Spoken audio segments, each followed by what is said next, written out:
Good evening. Welcome, Jurks. How you doing tonight? Mike Crawford special show. No intro. We're going to get right into it because we do have at least one special guest already here. We're hoping to have some more. I don't even know who's going to show up. Honestly, people have been asking all week, who are the special guests on your Karen Reed fundraiser? Because the last time we did this, Stronger Together, a bunch of us YouTubers coming together to do some fundraisers for Karen Reed. The first one, the special guest, was Karen Reed herself. That was a big surprise to a lot of people. Hopefully, I don't know. We'll see if anything like that happens tonight. We do have one great guest already here early, ready to go. So we're going to bring him up on the stage right now. He's a legendary talk show host, Boston radio syndicated, Boston Herald columnist, author. He's done TV. He's a local legend. He's somebody I've been listening to for decades on the radio. I found an old clip like 10, 15 years ago when I called into his show, long time ago. Uh, and just sparred with him a little bit. That's what I loved about him right from the beginning. He would let opposing views on his shows. Unlike a lot of other hosts, you don't see that. Sometimes they're a little afraid to get out of the echo chamber. He's never been afraid. He at one point had a hit placed on him by Whitey Bulger. He outlived Whitey. He won that one. He also went up against the other Bulger, Billy Bulger. You might know him from the Kennedys, from John Kerry, Moonbats, all that stuff. He's covered it all in Massachusetts. Howie Carr, welcome to the Young Jerks tonight. Hey, thanks for having me, Michael. Glad to be here. And I should mention, too, that we're doing a big Karen Reed fundraiser. That's why we're all coming together tonight. I forgot the lead. I was supposed to say that at the beginning. I should have got my script together. But it's on the ticker right now. Pinned in the chat. If you want to donate to Karen Reed, please do so. It's her civil fund, so she can sue Mass State police officers and all the House defendants and get more information, disclosure on what actually happened with John O'Keefe. Howie, why did you decide to show up tonight for this Karen Reed fund? Well, I just want to, help out. I donated to the last time you guys did this when she showed up, and we have the auctions coming up in 2 weeks for her car, and if you got some money and you want to take a look at it, go to jjmanning.com and check it out. And I'm on her side. I want her to get some justice here. And I wrote my column today. I said, it's like she's got the curse of Karen Reed going, like the curse of King Tut with the people who looted the pyramid he was buried in, a century ago. I mean, they just keep going down like dominoes, all these people who tormented her during the 2 trials. But, that's nice, that they're losing their jobs or their tickets or getting transferred or whatever. But she needs to be made whole. I mean, her life was absolutely destroyed, and it takes more than a curse to win these civil lawsuits, and she needs money, and they're gonna drag their feet, and it's Massachusetts, and as I personally know, how hard it is to get justice in a Massachusetts courtroom. Like I always say, quoting Lenny Bruce, in the halls of justice, the only justice is in the halls. And it's going to take a lot for her to prevail in these civil actions. So she needs dough, and I know everybody's strapped after Christmas and paying down the bills and all. But if you can come up with a little dough, it would really help her out. Definitely. I should note that we're streaming right now on multiple YouTube and Facebook and Twitter platforms. We're on the Reed Files, Karen Reed, her new channel with Nick Rocco and Alan Jackson. We're streaming on there. We're streaming on Calling All Beings, LTL Media, as well. James Jackson. A lot of different streaming platforms tonight you can watch the show on. Make sure you subscribe and follow all of them because they're all part of this. They're going to be part of the show tonight as guests and panelists, and we all support each other. So make sure you subscribe to all of them tonight. Howie, you just wrote this new story that you just put out. You mentioned it in the Boston Herald. It's also on the HowieCarrShow.com website. Tell us about this story that you just put out about this private detective and the gun, the loaded gun under the mattress. Yeah, well, after Brian Albert quote unquote retired from the Boston Police Department. He needed another job. So by all indications, he went to work for a guy named Marty Kraft. He's a former Boston police sergeant. He used to be married to the daughter of Mickey Roach, the former police commissioner, and later became a city councilor, county-wide office holder. So Marty Kraft had a very checkered career as a Boston police officer, as did Brian Albert. But he was doing pretty well as a private detective, and so he hired Brian Albert after Albert left the Boston PD under somewhat of a cloud, shall we say. And so Marty Kraft was making good money as a PI. He lived in Mansfield. He lives in Mansfield, which of course was the hometown. She had a house there, Karen Reed, until she had to sell it. And somehow all the crooked cops always seemed to know who was visiting her at her house. And I don't know Marty. who was staking out the house or anything. But anyway, so Marty Kraft is going about his business. He was apparently, again, an extremely successful PI because he had unconventional methods, as I pointed out in his internal affairs officer resume, which I got today from the Boston Police Department. You can read it at HowieCarShow.com.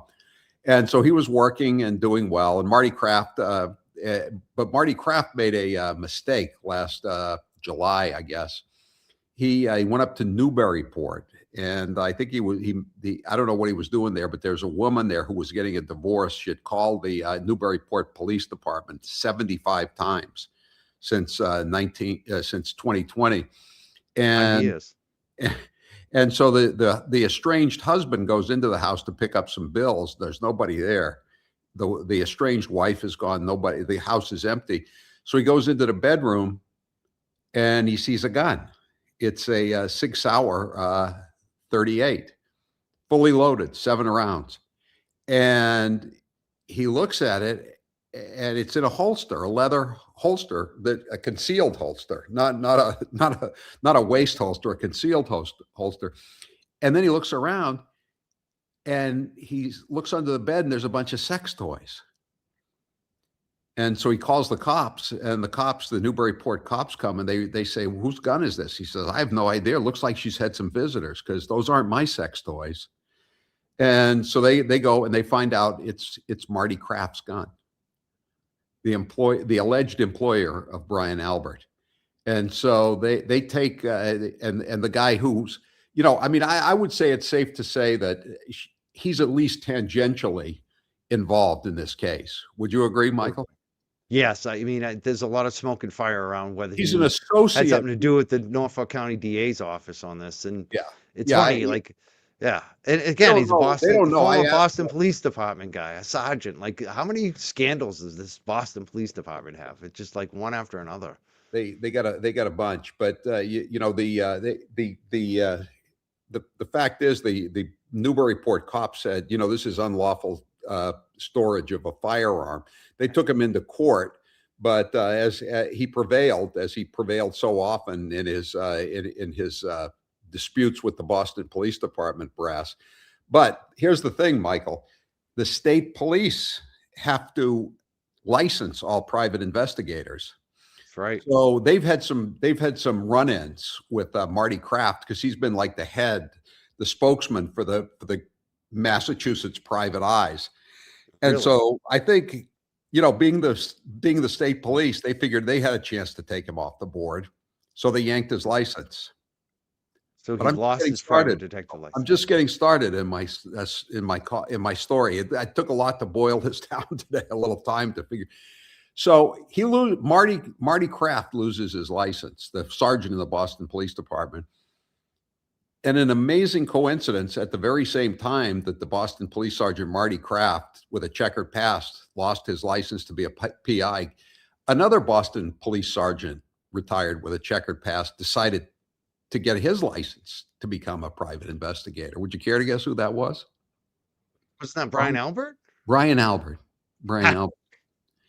And he set up shop in Suite 104 at 1342 Belmont Street in Brockton. With Kevin Reddington, is that right? Kevin Evan Reddington? Reddington, the Oh, you kidding lawyer, me? first lawyer for Jen McCabe. This he has a suite 203 in the same building. Kind So of right reminds next me. door. It was next door, basically. It's not his. Well, Okay, upstairs. It's in the same upstairs. building. It's in the same Wow, building. And it's like it wow. reminded me of the old Perry Mason, TV shows and novels. Perry Mason was on this in this office building, and right down the hall from him was a private detective who nominally had his own office, but all he did was work for Perry Mason. His name was Paul Drake. Kind of like life It was imitating similar. art, wouldn't you say, Mike?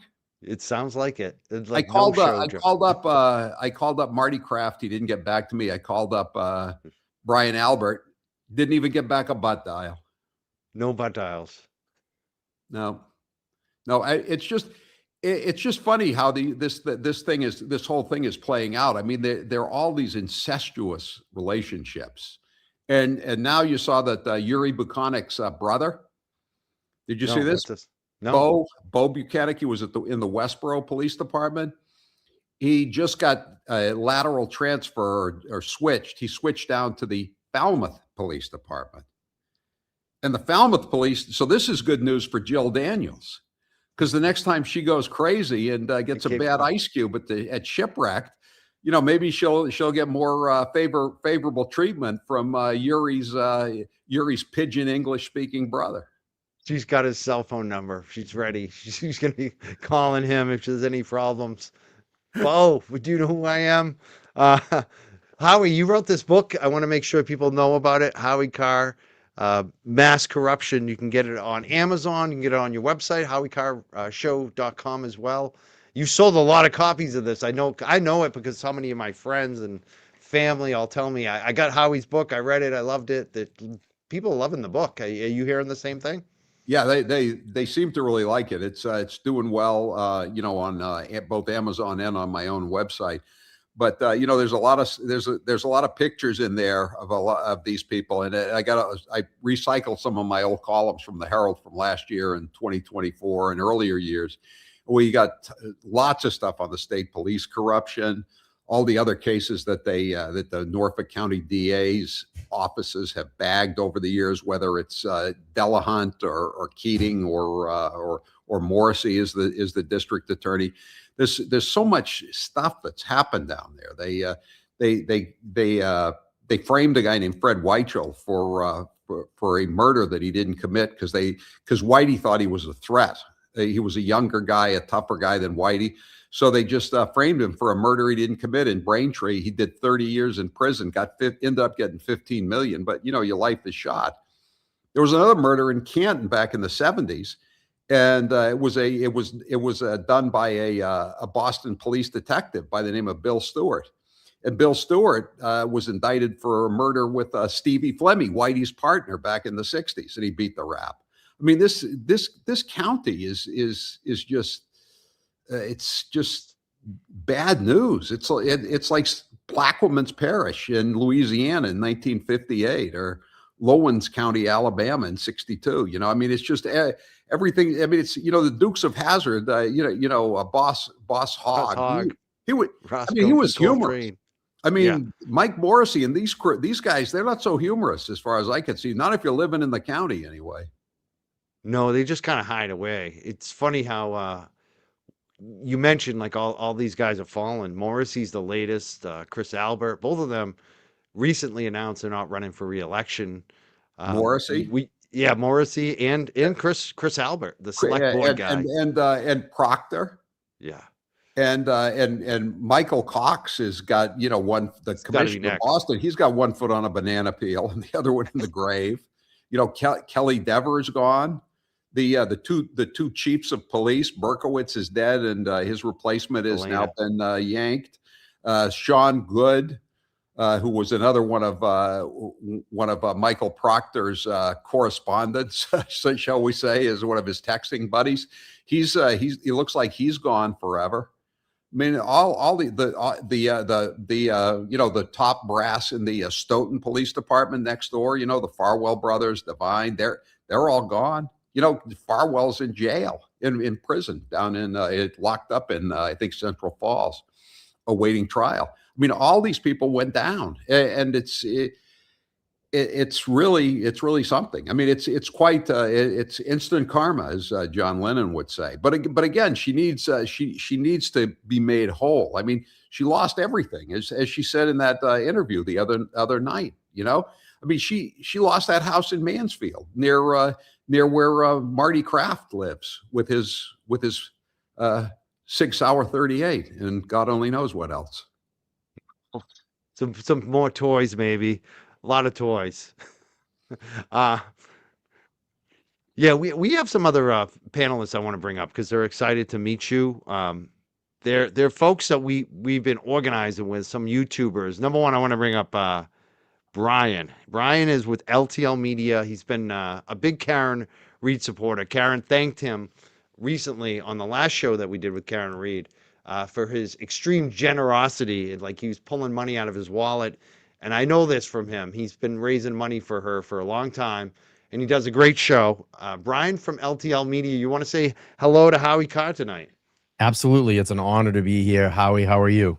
Very good, Brian. Nice to meet you. Nice to meet you as well.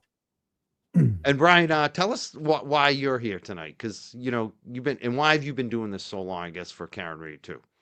Yeah, I mean, you hear Karen's story. I think it initially hit, the airwaves, and it kind of went dead. And then, of course, he had the big push.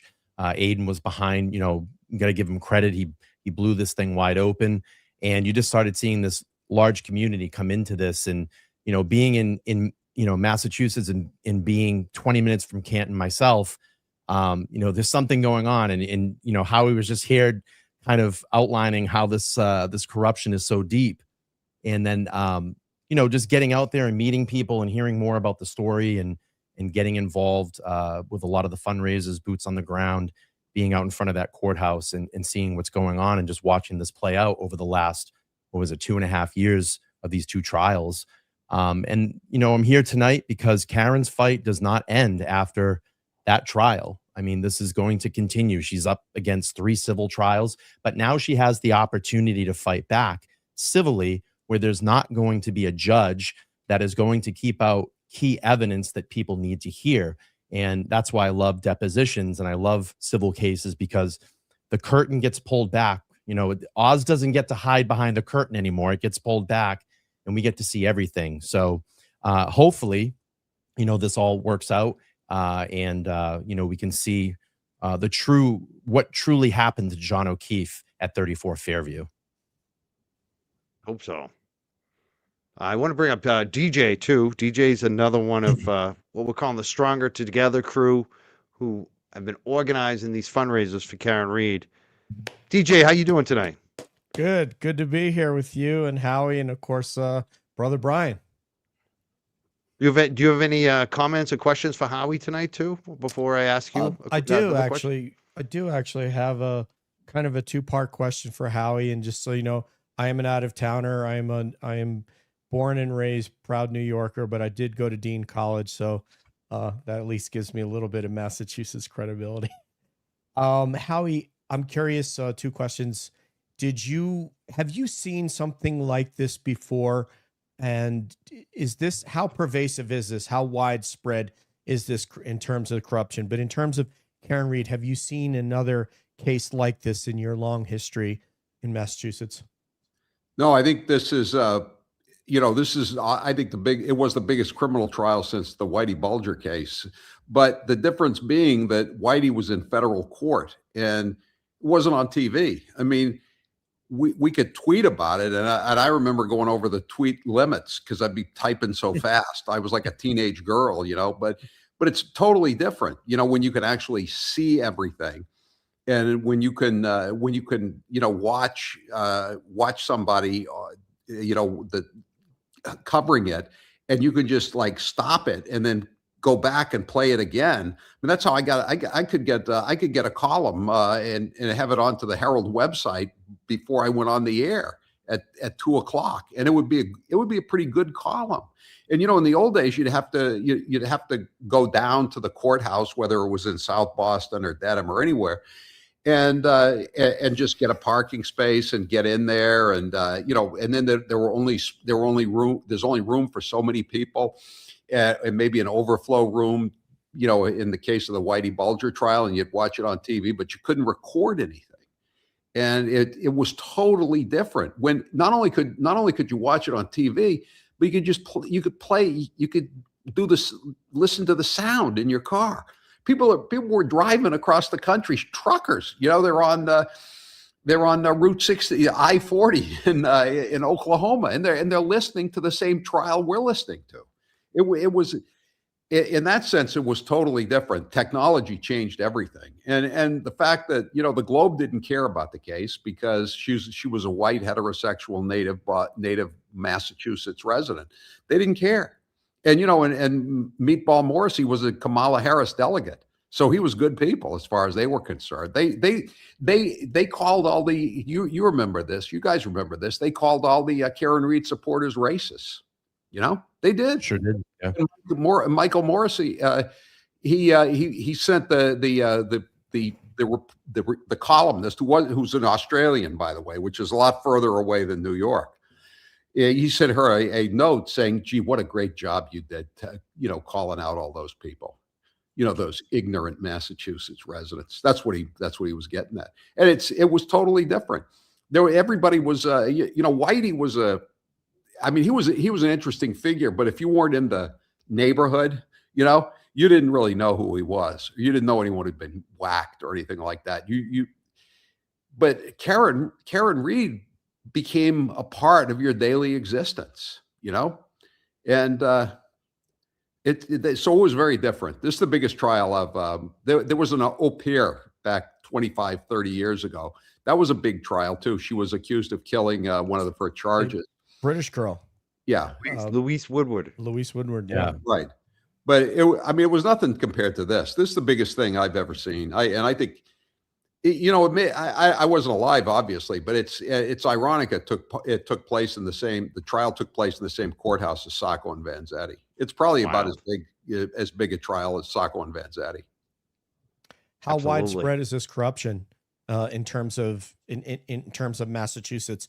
Is it other counties that you've seen that you see this or have seen this, or is this sort of centralized, localized into this area? Yeah, I think it's bad. I think it's bad everywhere, but I mean, this is particularly metastasized, with this whole Quincy thing. I mean, Quincy's had a bad week. There's Mariano, the ancient House Speaker, fell down the stairs, and Morrissey might as well have fallen off his boat. And then there's other stories. I haven't nailed them down yet, but that another elderly political figure may have passed on in Quincy this week. So it's I think things have changed. I mean, look, they wiped out the entire slate of city councilors in Quincy 2 months ago. They're knocking off the Canton selectmen one at a time. One every year. The population is changing in Norfolk County as it is across the state, and it's I don't think the good old boys are going to be able to maintain control like they have for the last 65 years since they like this Karen Reed sped it up too. Yeah, she did. She definitely sped it up. Yeah, people are paying more attention now. I mean, can you imagine? It was only 3 years ago that jailbird Chris Albert was elected to the Canton Board of Selectmen. I mean, I just wonder, even though, you have a huge townie population in Canton, how many people knew that he'd done time for killing somebody? He didn't talk about it in the campaign. Like, people had no idea. Yeah. So, Howie, what's it going to take to really clean up the Mass State Police? Does that ever happen? I mean, we hear this every year, like, we're going to bring in this guy and he's going to clean it up, and and look what, Karen Reed's case is finally done. I mean, it's really, and we hear a new scandal every year. There's a new scandal after scandal after scandal. I mean, does this department ever really get cleaned up? I don't know. I mean, look at that. I mean, the things I've been writing about lately. I mean, this guy McLaughlin, last year he was the #1 earner, $584,000. This guy was chased down Route 1 in Saugus by 3 cop cars. after he was drunk. He's another guy who was drunk and had a gun in his car, and he had any kind of series of incidents.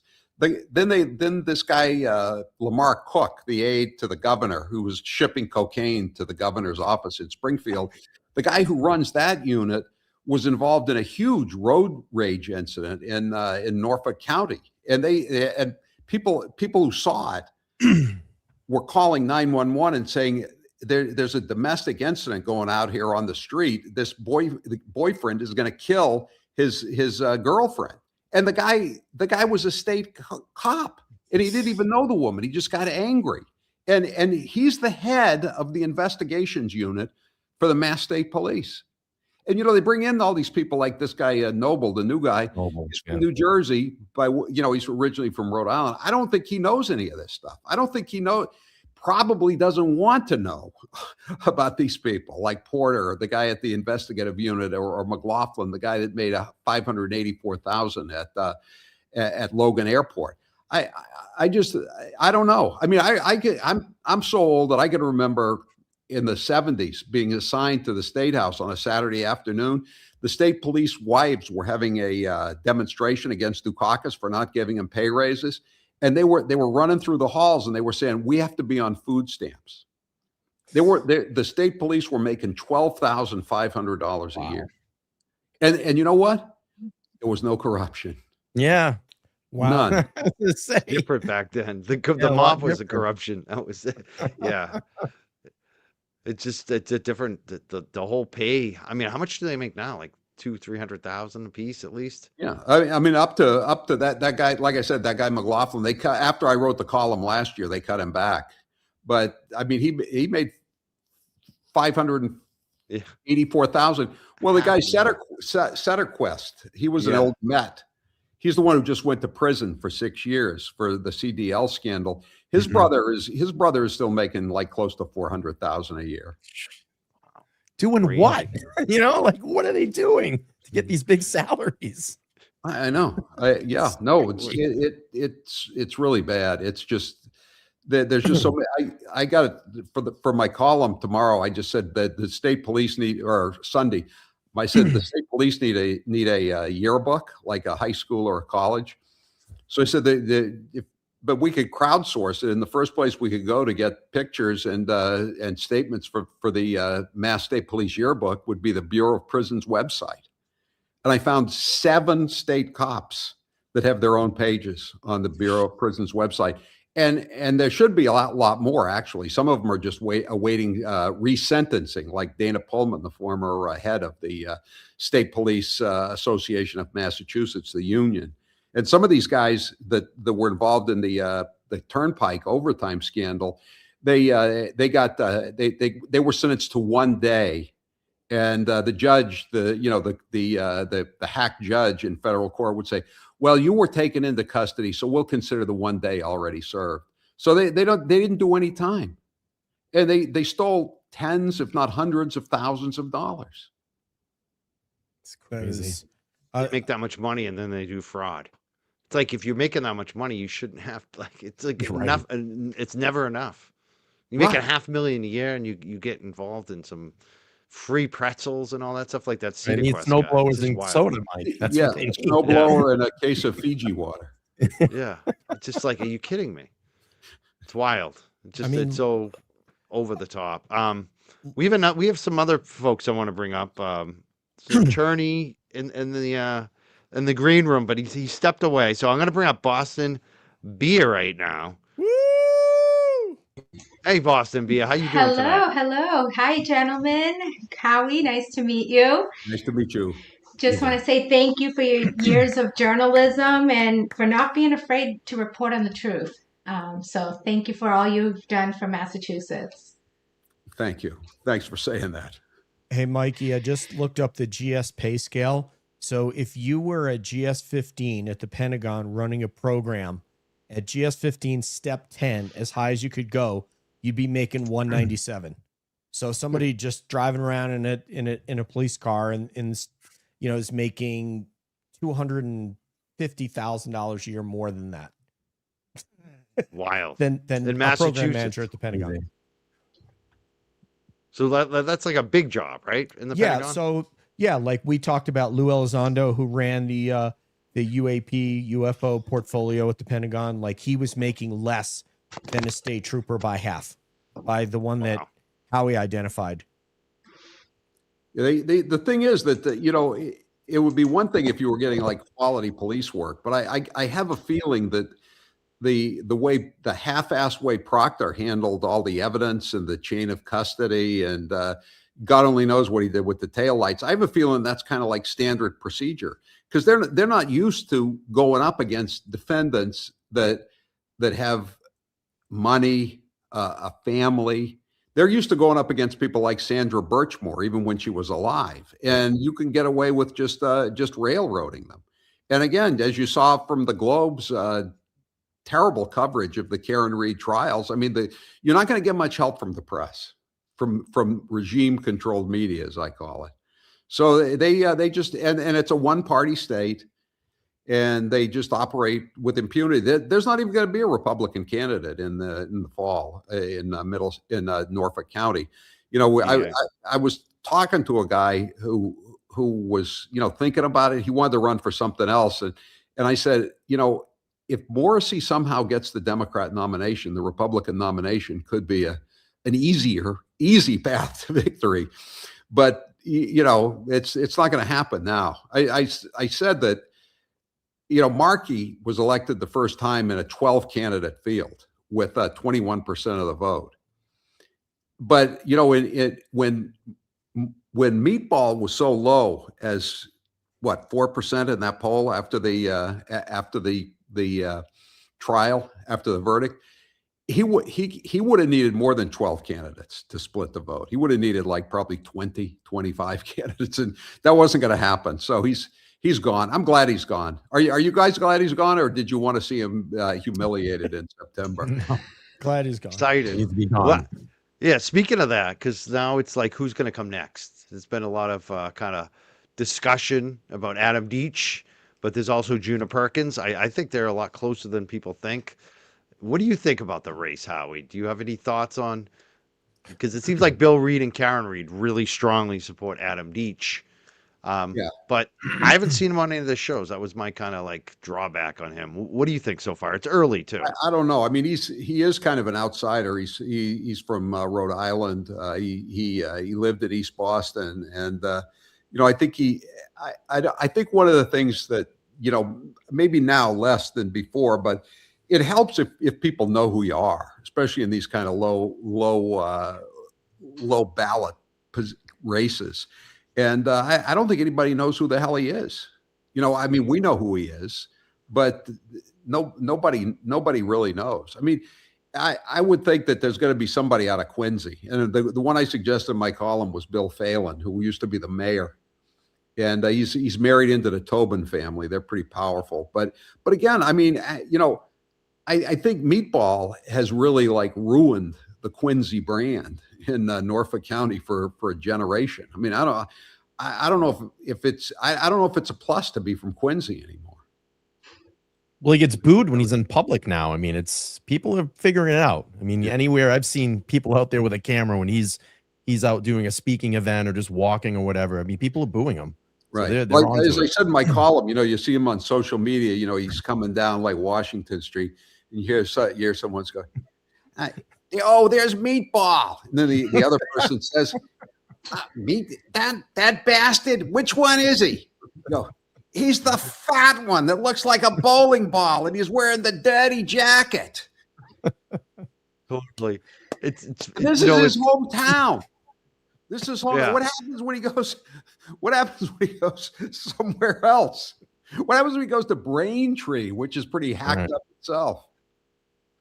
I think if he tries, like you said, if they try some Quincy guy, like the moment that someone looks up his donation record, if they gave to Morrissey, people are going to see right through it. Yeah. Like, I think if you've donated to Morrissey before, you should not be the next DA. I think that should be very clear. They were trying to knock out the Register of Deeds, who's a good guy, Bill O'Donnell. He's a former county commissioner. I mean, he's kind of hacked up, although he is a foreigner, being from Norwood. And they were trying to knock him off with a real dolt from Quincy, who cuts lawns. That's his main job. No offense to people who cut lawns. This guy is just on sort of the low end IQ thing. But they thought they had a good chance to knock him off. They were going to get all the votes out of the president's golf course and the Norfolk County Mosquito Control Board and all the hackeramas. And once O'Donnell through and me got it out that all of the meatball minions were giving to this other guy, DeBona. He was cooked. Timothy, who had the same name as his father, he almost lost for clerk of courts because Meatball was giving him money. It was the kiss of death, and that was before the second trial. Yeah, it's things have definitely changed lately. There's no doubt about it. We also have attorney Andrew Myers. I want to bring him up as well. I think, did you go on his show recently, Howie? Yes, I did. It was fun. I had a good time. Hey, Mike. Yeah. Andrew, Hey, how you Howie. doing today? Hi, Andrew. Good to see you guys again. How are you? Good. Doing How well. you doing? Do you have, I could say, like, the big thing is, why are you supporting Karen, the fund Of course. tonight? And do you have any comments or questions for Howie or anyone on the panel tonight? Well, yeah, thank you, Howie, for coming on my podcast a couple of weeks ago. I mean, I've been listening to Howie since the early 90s when you went on the air. And, people that are in my audience, my viewers and subscribers often will say to me, oh, well, now that we've heard about everything in the Karen Reed case and everything's come to light, this will come to an end and the corruption in Massachusetts will be over. And I say, nuh-uh.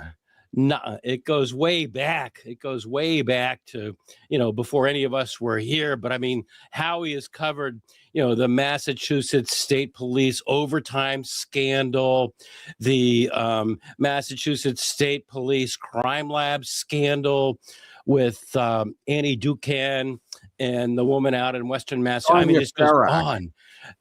Right, Sonia Farrak. And it just goes on and on and on. And the corruption is endemic in Massachusetts. The corruption is in the DNA in Massachusetts. So people in my comment section who say, oh, well, now it's all come to light and it'll be over. No. Do you agree with that, Howie? Absolutely. One of the corrupt state police in the Sacco and Vanzetti case, and he later recanted and said he'd made up the evidence. Do you know what his name was? No. Proctor. Yeah. No. Yeah. Wow. Seriously. It's wild.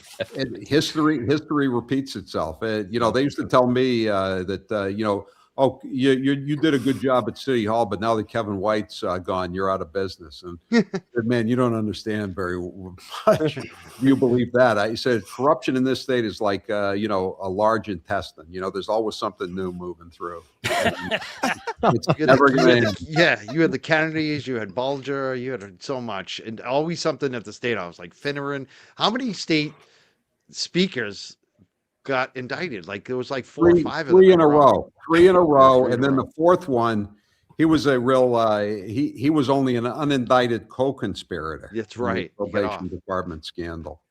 Yeah, and by the way, the only guy in the last 14 months, the only guy who donated to Meatball Morrissey was the former counsel for Felon Finneran, he's now a lobbyist. I mean, it's just one of those little footnotes that is very telling, I think. Part of the club. Yeah, exactly. Part of the club. All those lobbyists, though, the lobbyists are it's just funny. The Beacon Hill lobbyist is. Yeah, they wrote the stand. Law, especially so that they only have to give $200 to the legislators. You and I, all of us can give $1,000, but if you're a lobbyist making $1 million a year from Beacon Hill, you can only give $200. Again. And then, Howie, there's the whole story that you were on top of for years, the corrupt midget, Billy Bulger. I mean, for years and years and years. And none of us believed that he didn't know. I don't know where my brother is. Nobody believed that. He was the Senate president for years. Then they put him out at UMass. And now he's living on how many pensions? Well, he's only got the one pension, but it's $274,000 a year. I could live on that. Yeah, I could handle Yeah, that. he's Life. doing And very field, very sure. well. They just gave the former SJC justice. He was he decided to retire to open up the slot for Mara Healey's old live-in girlfriend, and then he gets moved out to UMass as the general counsel, $450,000 a year. So he gets his 3 highest years in and gets a pension of like, I don't know, 80% of it's like over 300,000. And he's succeeded. And he succeeded a guy named Jerry Leone. You guys know Jerry Leone, right? The former DA of Middlesex County. He was going to go into private practice and make big bucks, but he had to come crawling back to the Hackorama. Now he has a pension of $200,000 a year. $200,000 a year. That used to be mind-boggling to have a public pension. Now it's peanuts. Yeah, it's just another day at the not at the office. Another day not at the office. Yeah, you're an average now. Yeah. Inflation. And then it goes all the way back to the governor. You called him M. Stanley Dukakis, who gave out phony Social Security numbers to illegal aliens. Yeah, and he also a guy came down from New Hampshire and said, "I need a sex change operation." They said, "Well, we'll get you one in Montreal," and we paid for it, the taxpayers. So it's not changing. Anybody out there, like my viewers, I love my viewers. I love my commenters. I'm up to 40,000 subscribers. Thank you. But any of you who say that because all the things that have come to light, thank you, all of you all. It's not going to change. It's endemic. It is. What the state really needs is a two-party state. You always have problems when there's a one-party state. And Norfolk County is ground zero. Probably even more so than the state house. Definitely. We also have a friend of Karen Reed that we want to bring up, who's one of the organizers of this event tonight. Nick Rocco is going to be working with Karen Reed and Alan Jackson on this new Reed Files YouTube channel. We're streaming there as well. What's up, Nick Rocco? How you doing today? What's going on, everyone? How we doing? Hi, Nick. Very well. Hi, Nick. I'm using the new mic. I don't know. Can you hear us? I can hear you guys. Can you hear me? Yes, we can. Yes. Perfect. Yeah, so this is the first live on the Reed Files, doing this fundraiser. So appreciate everybody that's here tonight in support of Karen.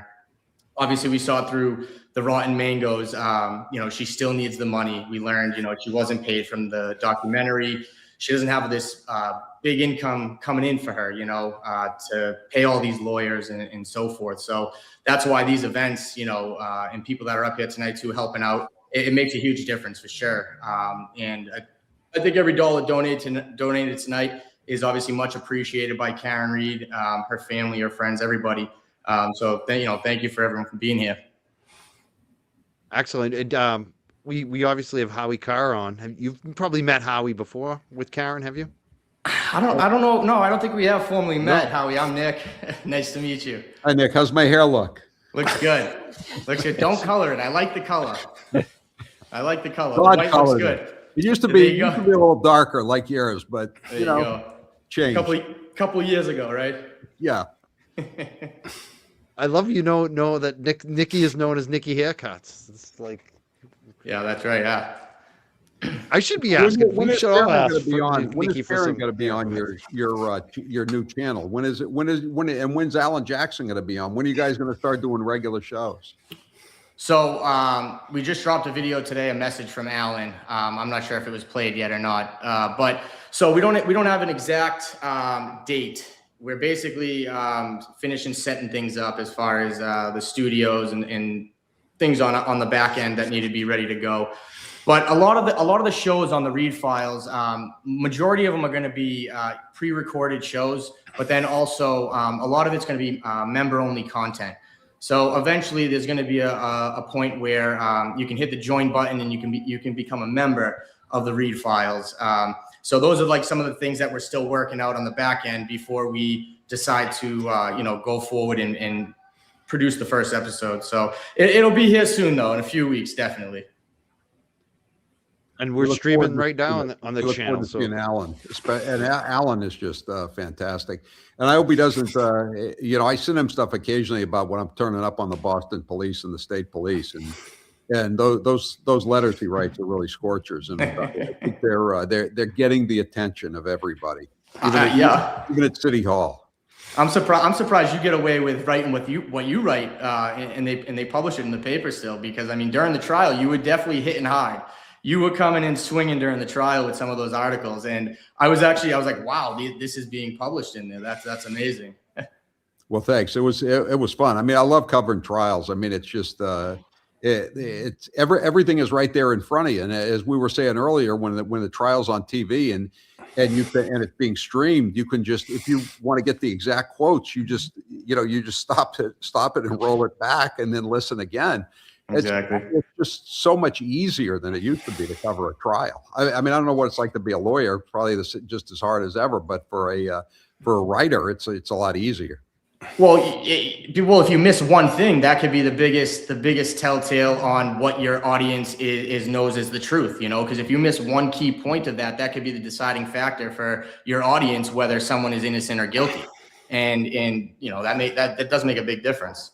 But nowadays with technology, back when you were probably writing in the early days, it was notepads. You had to keep track of everything, right? Well, yeah. Now it's you got things recorded on TV, online, and it just you're not going to miss stuff as much for sure. Yeah, when the Whitey Bulger trial, we were allowed to tweet stuff out. I thought that was the ultimate in technology, but little did I know it was just another step. I don't know what's going to be next. Yeah, who knows, right? One day at a time. Great. We're doing a fundraiser tonight for Karen Reed Civil Defense and Accountability Fund. We're at $47,704. We just went up again. I want to thank everyone who's been donating tonight. We raised a couple thousand so far. We want to see more. Hopefully more money is coming in. Yeah, let's give a little applause for people who donated. And please keep donating and spread it around and share it with your friends. Hopefully we're going to have some more guests tonight as well. Howie, I know you don't have much time. You just did a 4-hour show. I want to make sure people buy your book. Do you have any final thoughts you want to share tonight before we let you go? No, just give what you can. And like I said, the curse of Karen Reed. I mean, she's taking them out one at a time, or their own rotten actions are taking them out one at a time. Oh, there's my other book. One of my other books, Brothers Bulger.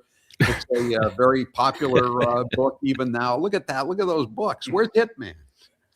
I don't have. I got Hitman here somewhere. But anyway, it's just give what you paperboard. Babylon. There's another one. That's going to soon be back on the available again on Amazon. But just give what you can, because this is really an intricate process. It's hard to follow. The trial was easy to follow compared to all these civil cases, as Nick can tell you. I mean, all these, they keep switching them around from state to federal court, and then they ask that so and so be taken out as a plaintiff or a defendant. It's just going to take years and years, and all these depositions where you'd have 10. I asked Damon Seligson about this. He said some of these people, especially the House defendant, there could be 10 or 12 lawyers queuing up to ask questions. I mean, how long are these depositions going to go on? And the lawyers are expensive, as we all know, and it's going to take a lot of dough, and it's going to require a lot of effort on a lot of people. And she's got really good lawyers, but she needs to have funds, and she used up all of her own assets that she built up over a lifetime to win these two criminal cases. She's the only person you'll probably ever know, that I'll ever know, who faced double jeopardy in real life, not in a movie or a novel, but in real life. She was tried twice for the same crime. Wouldn't you agree, Andrew? Yeah, absolutely. I mean, in that first trial, I mean, the judge did not properly poll that jury. I mean, I've tried a lot of cases in the Massachusetts Superior Courts, and at the end of a case, when the jury comes back, the jury is polled as to each and every count, as to everything that they were asked to find on. And she didn't do that. She just said, okay, I'm declaring a mistrial. Bye. Have a nice day. And the several juror members themselves said while they were on the jury bus on the way back to their cars, they're like, what just happened? Shouldn't they have asked us what we did? So I agree 100%. Absolutely. Right. And there was no, and remember too, there was no box to mark not guilty. Right. And then she says to David Yannetti, isn't this the way we always do it in Massachusetts? And David Yannetti said, no, as a matter of fact, No. we don't. No, it's not. No, I can tell you that. You know, and it's just terrible that she lost everything fighting it. They tried to use it on the second trial as well. The same verdict form they used on the first trial, they tried to use for the second trial as well. They tried to sneak it past them, and then obviously they caught it again. They wanted to change it, and they made some changes to it. But it's like they knew they had a problem with it the first time. Why are we trying it a second time? You know they're gonna have a problem with it again. So yeah, I guess well, it was a good payday for Hank Brennan. $566,000. Yeah. wow. Yeah, and Andrew used to talk to him, but he won't talk to Hank Brennan won't talk to Andrew anymore. Yeah, I knew Hank. We have a mutual friend, so I can only say we were acquaintances. But I sat in the same room with the guy. I used to call him and talk to him on the phone. And when I heard the day that he was appointed special counsel or the special prosecutor to this case, I DM'd him. I said, Hank, what's going on? Talk to me. He says, Andrew, get back to me. I can't talk to you now for obvious reasons. I'll talk to you at the end of the trial. I've hit him up a couple of times, and he won't talk to me. No dice. No dice. And I know other creators. I went to a seminar of true crime podcasters in Massachusetts back in the summer, and I know there are others that have tried to get a hold of him, and he won't talk to them. So I don't take it personally. I'm not crying myself to sleep at night. I didn't even try, Andrew. He tried to keep me out of the Whitey Bulger trial by listing me as a witness for Whitey. I remember that. Has he been seen taking any other cases? Has he been working, doing anything else? You know, that's a good question, Nick. I don't think he has. You talk about bad branding to get involved in this case. You know, I mean, he could say I was up against the machine with in the Whitey Bulger case. Then he became the machine. You know, he became everything he was railing against. You know, in the Whitey Bulger case, it was there. You know, I never liked the guy, and not just because he tried to throw me out of the courtroom. My hypothesis is that he was hired specifically because he's dishonest, because he would have had an interview with Morrissey at his office. And if he would have expressed any concern or any autonomy that he would have wanted to dismiss the case, he would have said, thanks a lot, Hank. Have a good afternoon. So I think he was specifically hired because he's made of that same fabric that Morrissey is. He has a good, he has a good reputation though, doesn't he, Andrew? I mean, I've never heard a lawyer, speaking of his tactical abilities, no one's ever dismissed him out of hand, but he showed me nothing in that trial. He's a bright guy. He's a very capable trial attorney. I didn't understand why he took the assignment as special prosecutor. And I wanted to talk to him as somebody that did know him, and I was acquainted with him, and we have a mutual friend. I just wanted to sit down and talk to him confidentially. And then, yeah, of course, for my podcast. But, yes, you're right, Howie. He has a pretty good reputation, but I think that's gone. But honesty and tactical acumen in the trial are two decidedly different things. Yeah. I'm suggesting that he's dishonest or he wouldn't have taken the case. Can anybody debate? Anybody have a challenge on that? Andrew's a lawyer, and I have a loyally attitude. I think everybody deserves a criminal defense or civil defense. I mean, I got no problems with him taking the case, but it's just, he did a lousy job. And what does it tell you about the case though, that nobody in the office wanted it? None of them. Well, how do you take the case and say, I can see when there are all these inconsistencies in the case, unless you're planning on being the defense attorney for the Commonwealth or the McAlberts, but that's what he was. Different thing than being a prosecutor. Those are two different things. Am I correct? Yeah, no, I mean I think you're right. I mean, he was basically the defense lawyer for the McAlberts and Yeah, for but Meatball Morrissey. That's what it boiled down to. But that's Totally. an untenable situation. different job title though. That's all I'm saying. Because if he would have looked at the evidence honestly, he could not have come. He would have come to the conclusion that we did. Absolutely.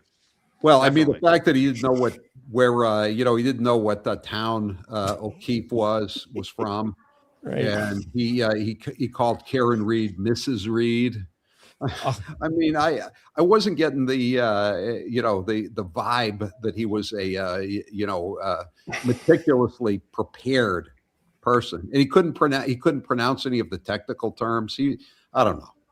Oh. There wasn't enough evidence there for him to really put a case forward. It's hard to do it. I mean, Adam Lally tried to do it through, 30 something, or, however, I think it was 60 something witnesses that Lally called, something crazy. Everyone was on the stand when Adam Lally was there. Hank did the complete opposite and made 5 times Lally's salary. And ultimately, Adam Lally got a better outcome than what Hank did. And the citizens, the taxpayers, had to pay Hank to do this while Adam Lally sat there also being paid, and Laura McLaughlin also being paid on the case. So you had 3 people there on this case. Not to mention the new experts, the guy that went to college for 17 years and Welcher. Wait, did they, I think they said that when they sell that SUV, the difference is what the Commonwealth would have to pay. Does anyone ever know what the difference is? Did that vehicle ever sell yet? Hey, I want to know. I want to know how much they paid for private detectives in this case. I asked somebody the other day.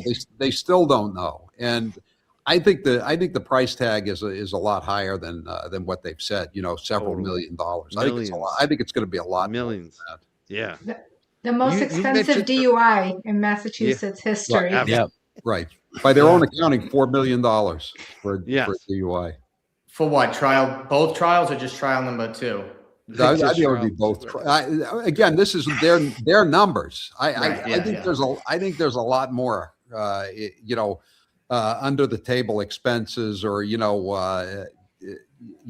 in kind contributions by certain private detectives at all. I don't think we know the half of it. How much it? I mean, we also don't know what's off the books. That's exactly right. I mean, that Michael Morrissey's using a burner email address to email judges. I wouldn't doubt if he's writing some checks or something. I don't know. Yeah. We do have a couple more people that are waiting to come up that we want to bring up. Some other attorneys are here. Howie, I think you got to go. I'm going to head out. Before I let you go, one last thing I want you, because you mentioned it earlier, the car. Karen Reed's car is coming up for sale. Can you tell people about that real quick before you go? Right. It's going to be auctioned off by Justin Manning from JJ Manning Auctioneers. It's the biggest auctioneer company in New England, probably. And it's going to be 2 weeks from today. It'll be done on my show. And it's going to be a standard auction, which means you got to put some money up to get in. You don't have to. I mean, if you don't get the bid, you get the money back, obviously. But if you want to learn more about the process of the auction and how it's going to run, you can go to jjmanning.com, and check it out and get involved. And that should be a real shot in the arm for Karen. There's a chance that a bid will be accepted if it's high enough before the auction, and the auction won't take place. But most likely, it's going to take place 2 weeks from today. And Nick, tell Karen we hope to really give her a good shot in the arm for the defense fund with this. Yeah, I mean, I'm sure she's listening, or she will eventually listen to this. So, she'll hear you loud and clear. So, yeah, absolutely. Everybody who does donate, you can do it to the defense fund, her Venmo, or the PayPal. I think it's on the bottom of the ticker there. If not, it's pinned in the chats. You can click on that link and donate whatever you can, and it is greatly appreciated. And Howie, I know you're going to get off. It was good. It was nice to meet you.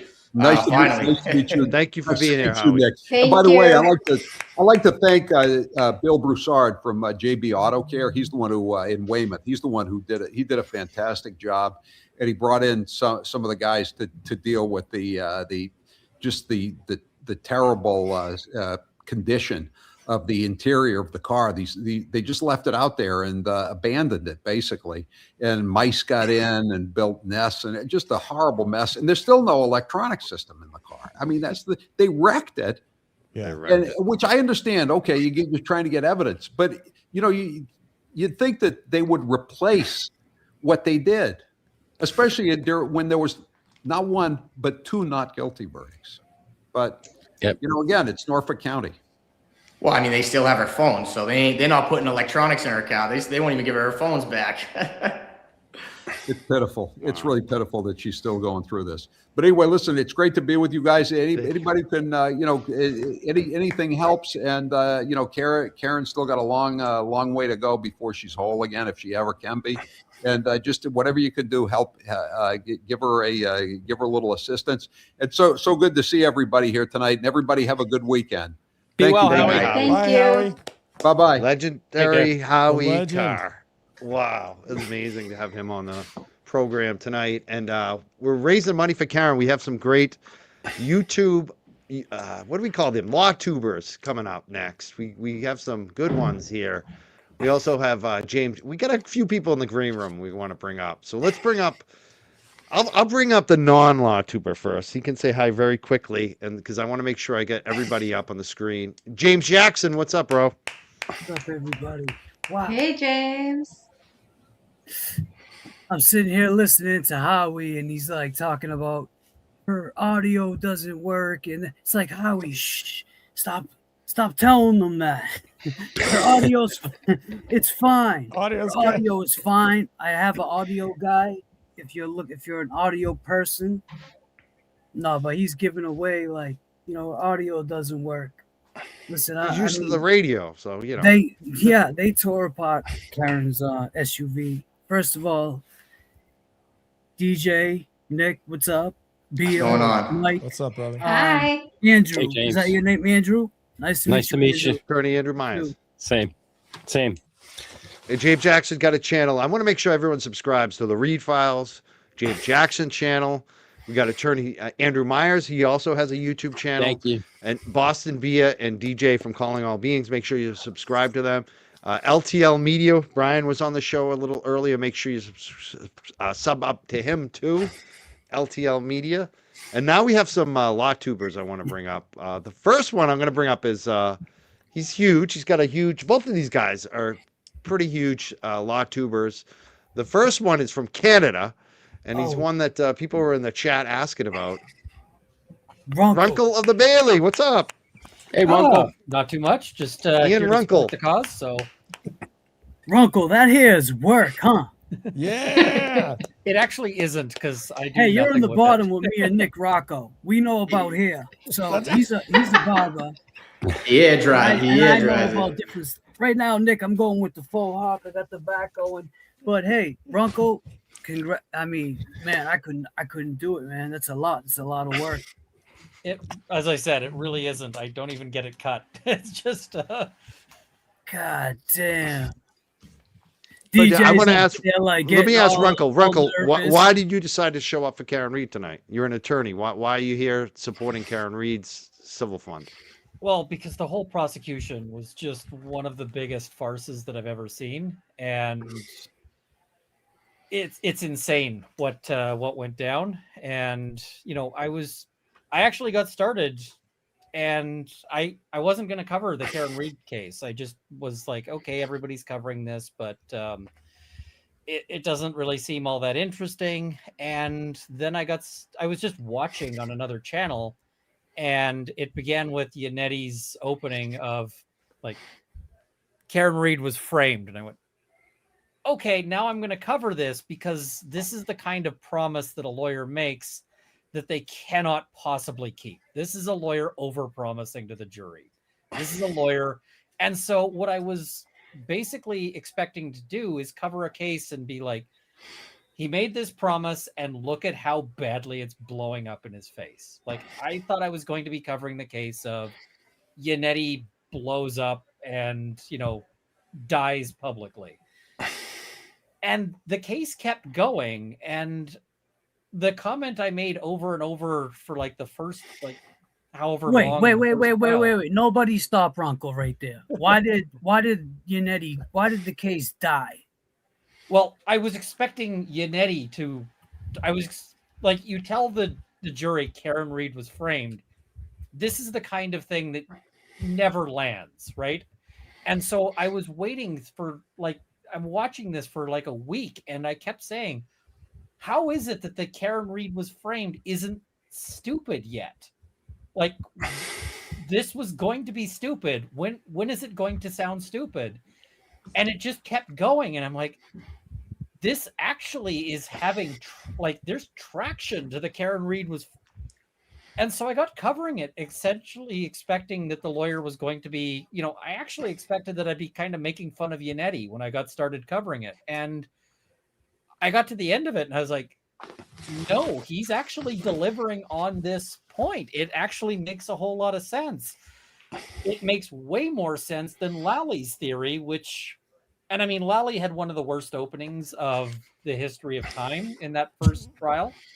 It was basically just like, let me tell you every person who exists. And it was like the book of Genesis. Can I just say this, Ronco, real quick from Mass? Yannetti's not going to risk his career and go up there and sound like a buffoon.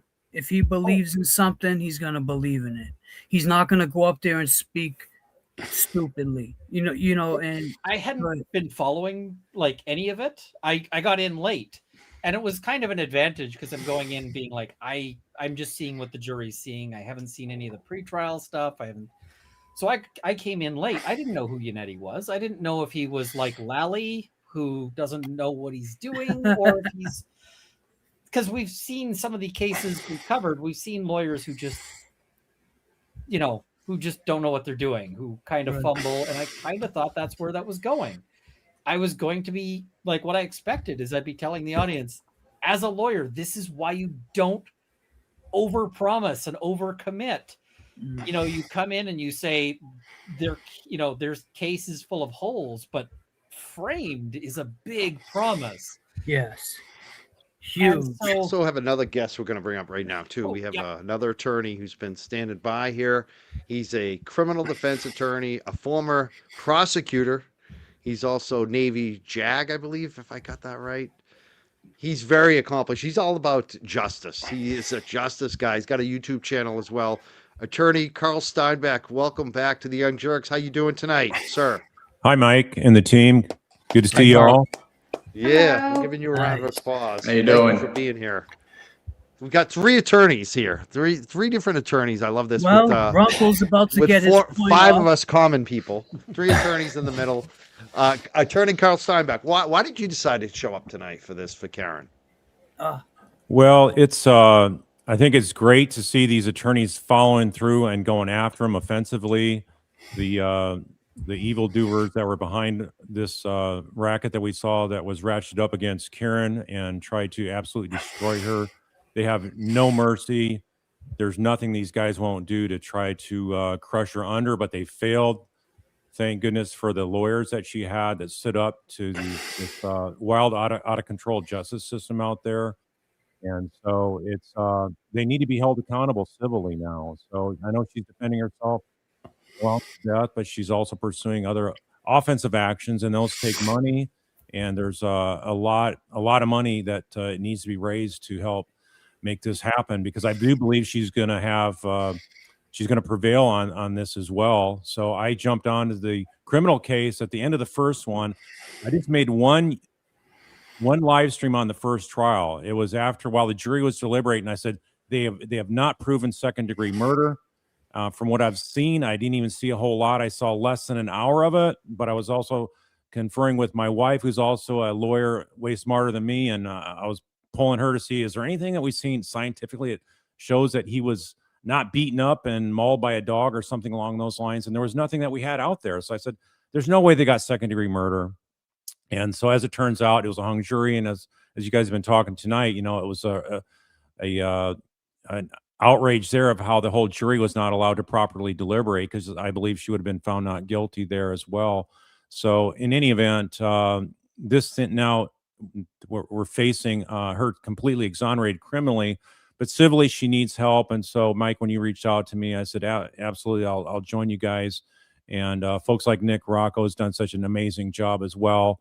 So what you really need to do to fight corruption, and here you have systemic corruption, this is not a one-off type of thing, but we've seen from multiple cases there in Massachusetts, this is ongoing, extensive, and it permeates the entire justice system. So if you're not connected properly, you can be caught up and ratcheted in the same way and utterly crushed to smithereens here. So, I mean, people like you that live in Massachusetts, I mean, my hat's off to you guys, because it's, you're brave to do this, Mike. You're Howie Carr's brave to do this as well. And Boston Bean, you guys speaking out about it. But, the more that we have folks speaking out about it, there's more safety in numbers. And these people, what's so amazing is that, these people did it for the world to see. They thought Karen would go away, and Karen didn't go away. And they went to not only the first trial, but the second trial, and just made the whole American system of justice become a spectacle.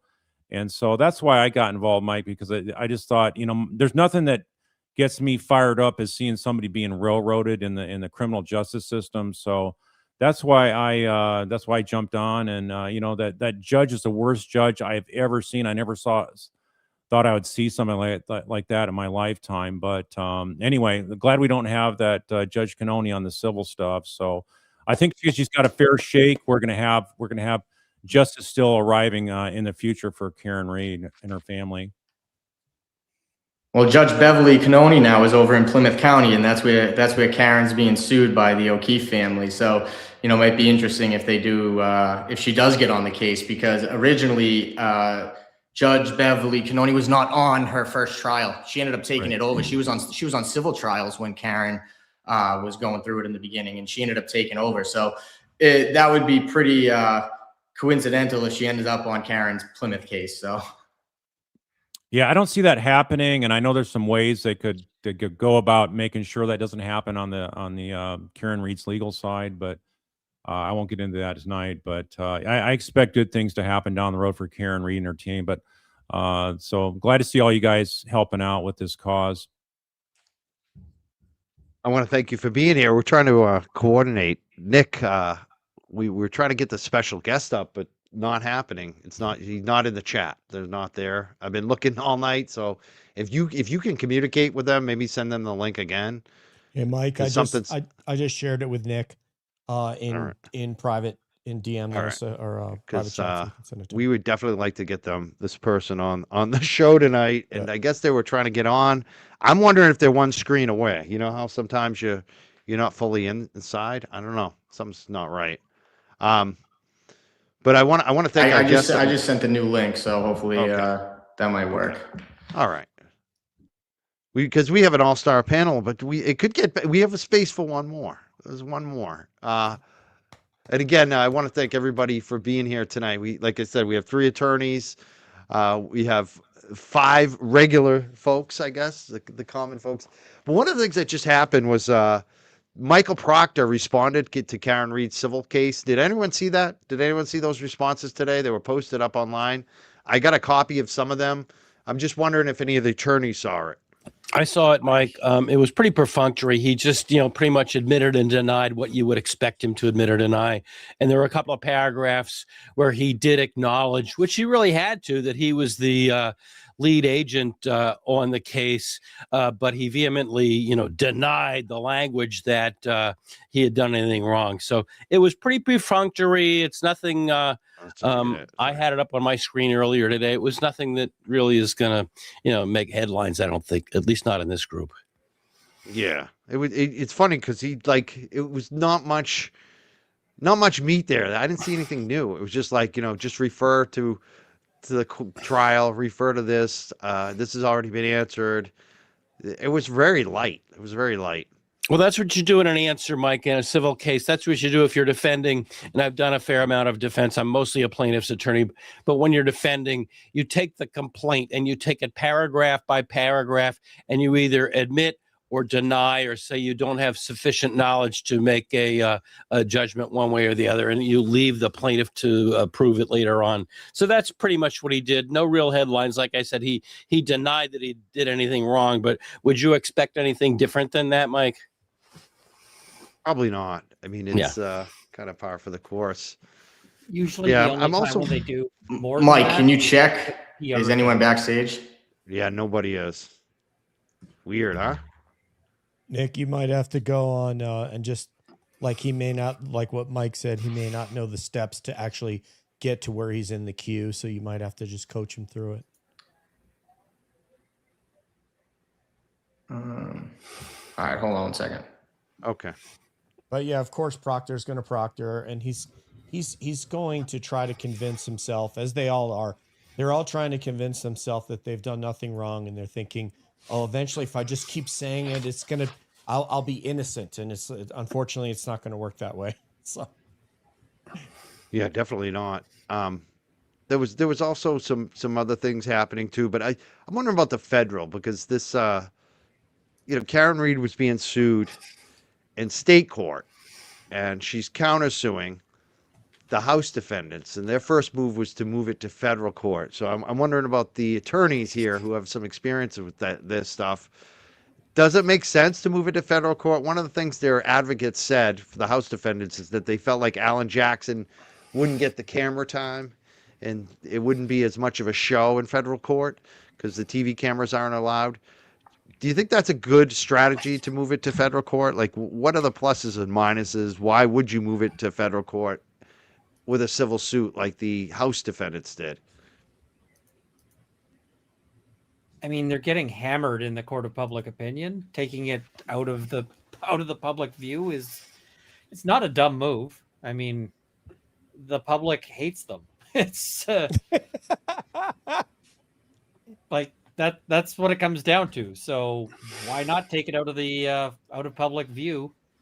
And I mean, it's very much on brand. They like doing things in the shadows. So it does make sense, but I also wonder because they still have they're still going to be deposed in the state court too. You know what I mean? So I mean, no they've matter moved their what, portion. this case is gone worldwide. So I don't think there's a difference. And Carl, do you have any comment on that stuff? Has a move to the transfer motion to federal court, has that been granted? Do we know? I have not heard the latest on that. I haven't heard that it's been granted, but from my understanding, Karen Reed's team is not going to really oppose it or fight it strenuously. All right. Well, you're going to have a less centralized group of jurors on there, and so they're going to come from a wider area in Massachusetts. So maybe they also figure that folks that are further out away from the heavily populated areas are not going to be as in tune with a lot of the corruption that's going around in Norfolk. So I think that might be an advantage, but I also agree with Runkle. I think it's mainly they don't want to have this thing broadcasted to the world. And if you keep in mind with the denial of justice that's been done to Karen, and despite that, she's gotten an acquittal on this murder case. So the details really did not come out to a large extent. So once you have a fair and neutral judge deciding this, whatever trial she goes to with these folks, she's going to have a much better advantage because the devil's in the details and the truth is on Karen's side. So I think more and more truth is going to come out. So I think they know that. And I think that's what they're really trying to protect themselves from, is them being really exposed with really tough, detailed questions. Because think of all the times Judge Cannoni kept the defense from bringing out further details. She said, no, you've already asked that and move on. I mean, that doesn't happen in real courts in America where you're shut down like that on a murder case. It's an absolute outrage. So her being railroaded like that is not going to happen in these other courts. And so that's why I think, in federal court, you don't have cameras. And so therefore they don't want all their testimony to be preserved for the world to see for many years to come. Yeah, I can see that. It's a good answer. Send him the link again, because it looks like he doesn't have the right link. That's why he should send me something. Okay. Can you send him the link that you used to get in here? For some reason, it looks like it's the wrong link. Okay. Thank you. Yes, sir. I don't want to say we're trying to work on a special guest who's been trying to get on for a while, and we want to make this happen. Hopefully Nick can make it happen right now. I want to thank everyone for being here. Let's just take a look at the fundraising, because that's like I see what we're here for. 49,444 tonight. Let's put it on the screen if we can. I'm gonna put it up on the screen. I'll ask any of the five of us. Do we have any questions for the attorneys tonight? Because the attorneys are here. They're the legal experts. Do you have any questions for them? I'll go. It seems like people in the chat are asking if you think the federal investigation information is coming in on the civil trial. Predictions.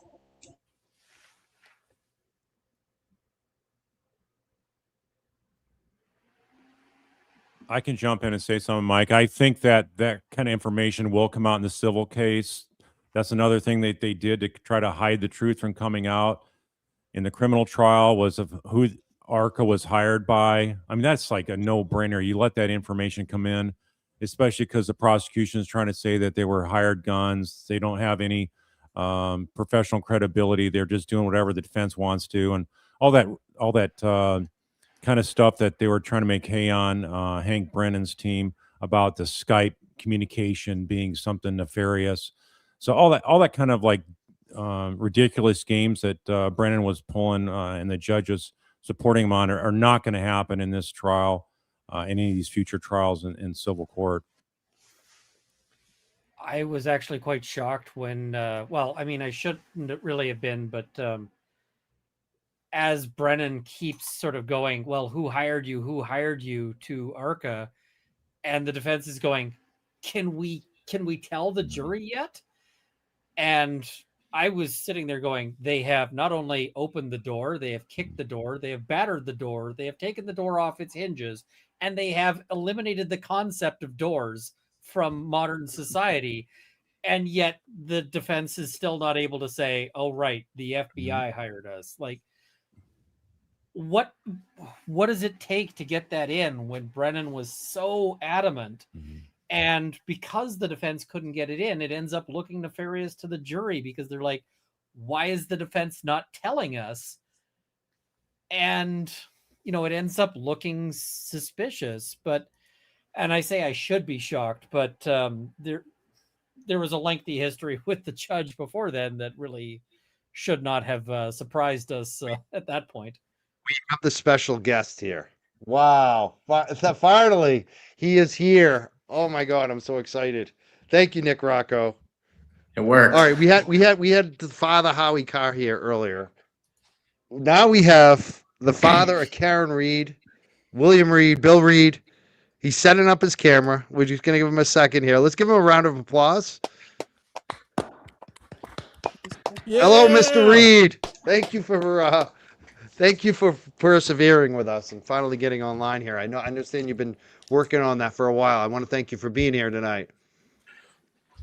Entirely welcome, and thank you. You know, certainly at my age, well, one good thing over the last 90 minutes, I've had a chance to reread for the third iteration Howie's book, Howie Carr, Mass Corruption. So that's been favorable. But certainly at my age, I don't buy green bananas anymore, but it's so good to see everybody, all of the attorneys here. I have spoken to Attorney Myers on several occasions, along with my wife, Janet. Thank you. And I think Karen may have also spoken to him. My wife, Janet, and I have also spoken to Attorney Steinbeck, Carl Steinbeck, and we thank him for his support as well as Attorney Myers. And Brian, and I'm not sure I know all of the other guests, of course, Nick, but I'm not sure I know the other guests, but it's a pleasure to meet them all and to thank them for their support and participation. So it's great to be here and great to finally get, I almost feel like I'm the last guest on the Johnny Carson show to, pull the plug. Mr. Reed, can I just ask you a question? Are you wearing your gold chain tonight over that turtleneck? Is that your gold chain? He's always styling. Yeah. I think it's just the shirt neckline. Yes, I do. Oh, let me plug this in over there. All right, I'll just pull mine out. Now I can pull mine out. All right, let me sit there. Oh, Oh, gee. Yeah, here we go. Mr. Reed, I love you're it. looking fabulous tonight, sir. He is looking good. Look at you. I'm Yeah, happy. here we go. There you Here go. we go. There we you go. go. Lady, God first. Yes. Yes. God first. I have a couple questions for you, Mr. Reed, Bill Reed, William Reed. Number one is like we're raising money for Karen tonight. Can you tell us why that's important for Karen right now? Well, the charade continues, as we all know, and it is a charade. The corruption is broad, it's deep, and we are making tremendous progress. As you guess, and how we have indicated, she's the only person that we know who's been exonerated twice from murder charges, and that's a travesty.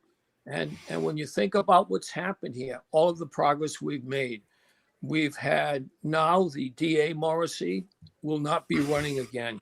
Someone who has been in public service since 1977, and for approximately the last 15 years as DA of Norfolk County, and in many of those cases, unchallenged, has stepped aside. And so that's because of our efforts. We've seen nearly the entire ensemble of Massachusetts State Police troopers assigned under his wing in the investigative unit dismantled, one case fired, and again, a sign of incredible progress you wouldn't have thought possible. And as you know, Karen's father and my wife is out in the other living room. We would have never believed this possible back in early 22 or in early 23 as we struggled to get the word out. And look what's happened in Canton. We've had an interim outside police chief, Perkins.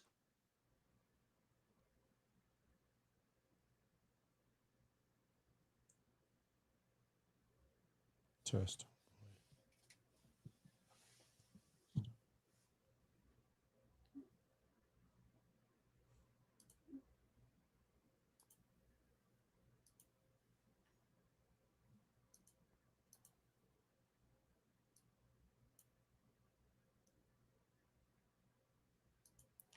Okay, it's not just me. I'm like, did we lose audio?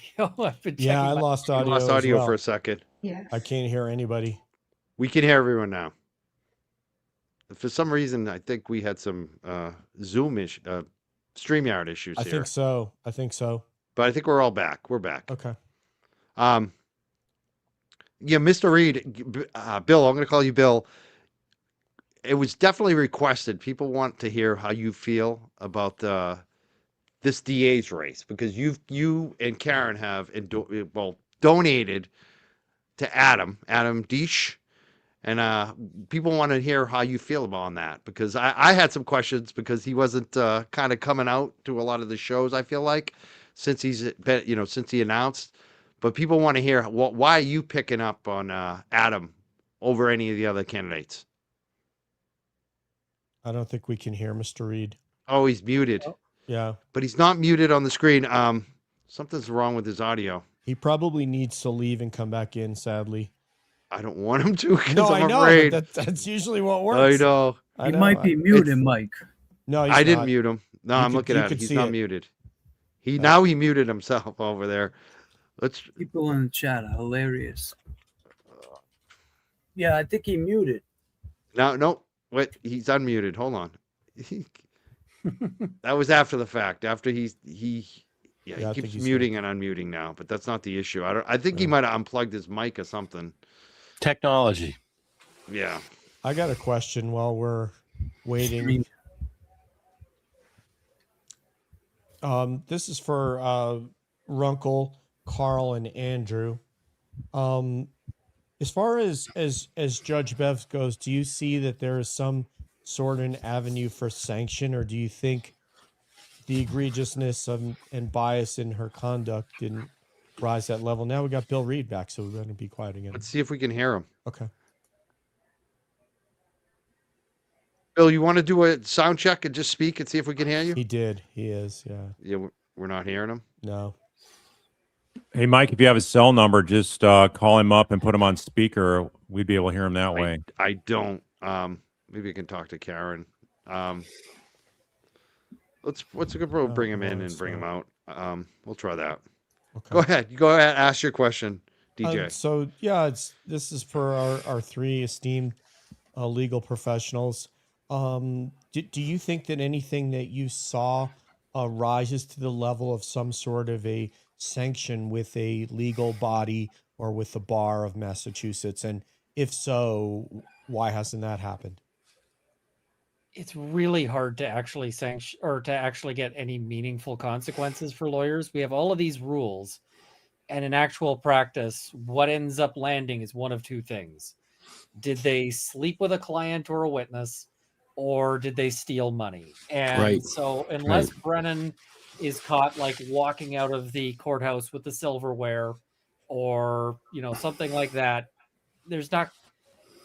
it's not going to be a big, it's not going to land anything meaningful. I saw people, this has been one of the most interesting trials just in terms of how many people have fallen while Karen Reed is still standing. Because, we see Proctor's down, Morrissey's down.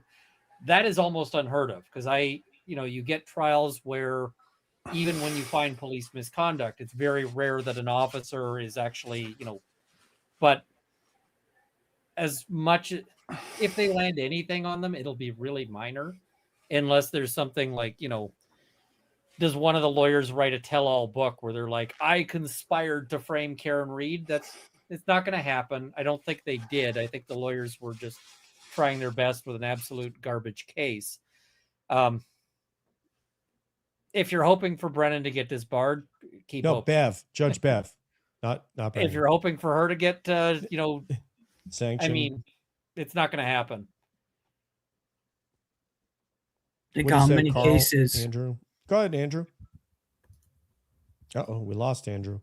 Okay, I was muted. I don't know Yes, why, sir. but I would defer to everything that Runkle just said. It's absolutely true. I've been practicing in Massachusetts for 30 years, and this isn't a good look. But those two things that he mentioned, sleeping with a client or, maybe a witness in this case, or playing with the money, so I would defer to everything that Runkle said.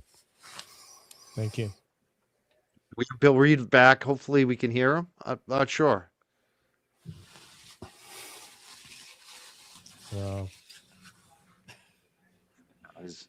Isn't that weird? It was working. We've had so many problems.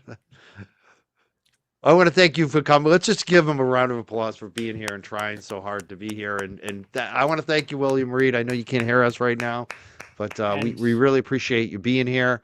It seems like you have some kind of a microphone connection issue, and I'm not sure what's going on. Fortunately. Hopefully he knows we're big fans. I thought his statement post-trial was fantastic. And I can say I have seen a lot of people dragged through the criminal justice system, both, guilty and innocent. But one of the common things with people, even though they get cleared is, friends and family and so forth will have abandoned them along the way. So Ms. Reed is tremendously lucky to have a family that has stood by her in what has got to be an incredibly difficult and incredibly brutal process. So does anyone else want to say anything to Mr. Reed tonight, since he's been here? And unfortunately, the technical isn't working, but sure they're watching. Karen and Bill. Anyone else want to speak up? Can he hear us? Can he hear us? I would just say thank you. He reached out to me during the trial. He reached out to me, and he was feeding me information, and he was giving me, information that I didn't have. And I've lost both of my parents at my age. My parents are gone. So Karen is so lucky to have parents of the caliber that she has. And that's all I have to say. That's pretty much what I was going to say, is just that it as somebody who's not a parent, the warmth that you feel and the love that you can feel and see, it's visceral. It's quite obvious how they feel about their daughter. And it's just beautiful to watch somebody who's so proud of his daughter And obviously, when you look at what she's endured, how many people do we even know that's raised a child that could have dealt with this and still be able to retain their sanity, to become cool, collected, professional, and then be able to still take the fight to the Commonwealth and to these criminals posing as officers and as just your average family members? Totally.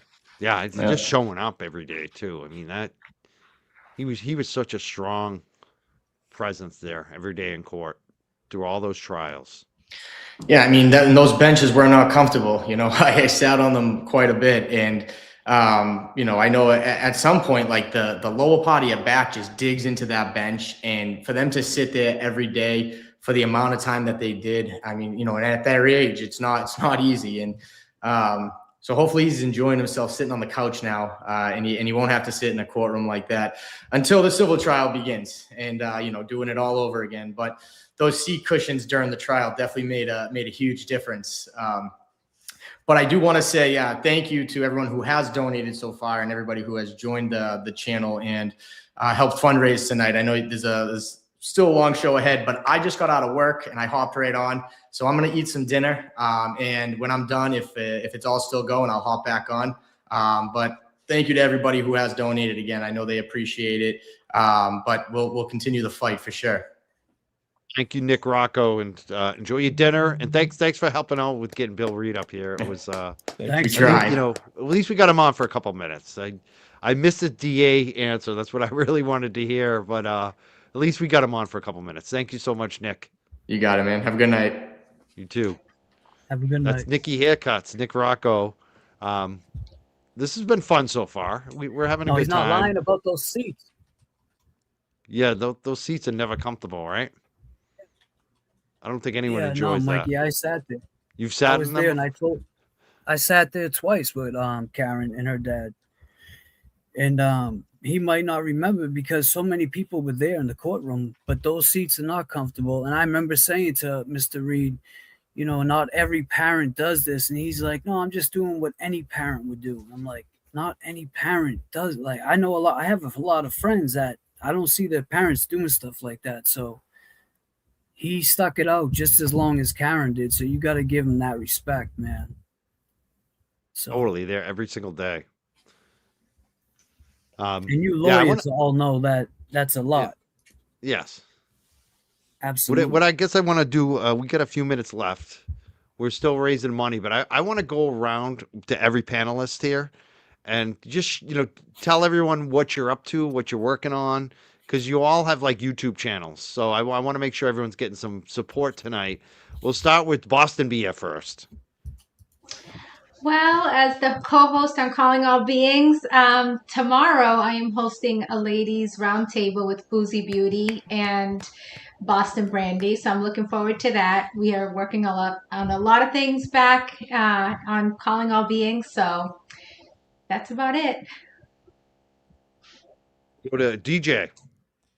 So as you know, on Calling All Beings, well, let's see, we've got Lana from Truth and Transparency, who's in chat earlier. She's going to talk about the Spencer and Monique Tepe murder case, which she covered on the ground there in Columbus, where she lives. Even went and gave the police some tips from her investigation. So we're going to have her next Wednesday. Obviously, we're always looking for UFO guests, Bigfoot guests. We're going to have on Jay Brill, a friend of James Jackson, going to book him. So yeah, we're still just going to mix it up. True crime, Bigfoot, UFOs, you know, it all goes together. Definitely. And we'll go to Runkle of the Bailey. I've been covering the Gonzalez case, which is they've essentially accused this officer of cowardice with respect to the Uvalde shootings. And I went into that basically expecting that I'd be yelling at the officer going, you know, man, you suck. And instead I've been going, why are they charging this guy? So it's another of those trials that's really spun me around on a dime as I just kind of wonder. And it's really coming down to this guy seems to be the fall guy. But if you want to see a prosecutor repeatedly calling witnesses who appear to be defense witnesses, it is the trial to watch for that. So it's a fun one, but it's also kind of a dark one. So yeah. And it's Runkle of the Bailey is the YouTube channel that you stream on, and you do videos. Yeah. Perfect. And how many you're at like hundreds of thousands of subs? How do you even keep track of it? Do you know how many subs you have right now?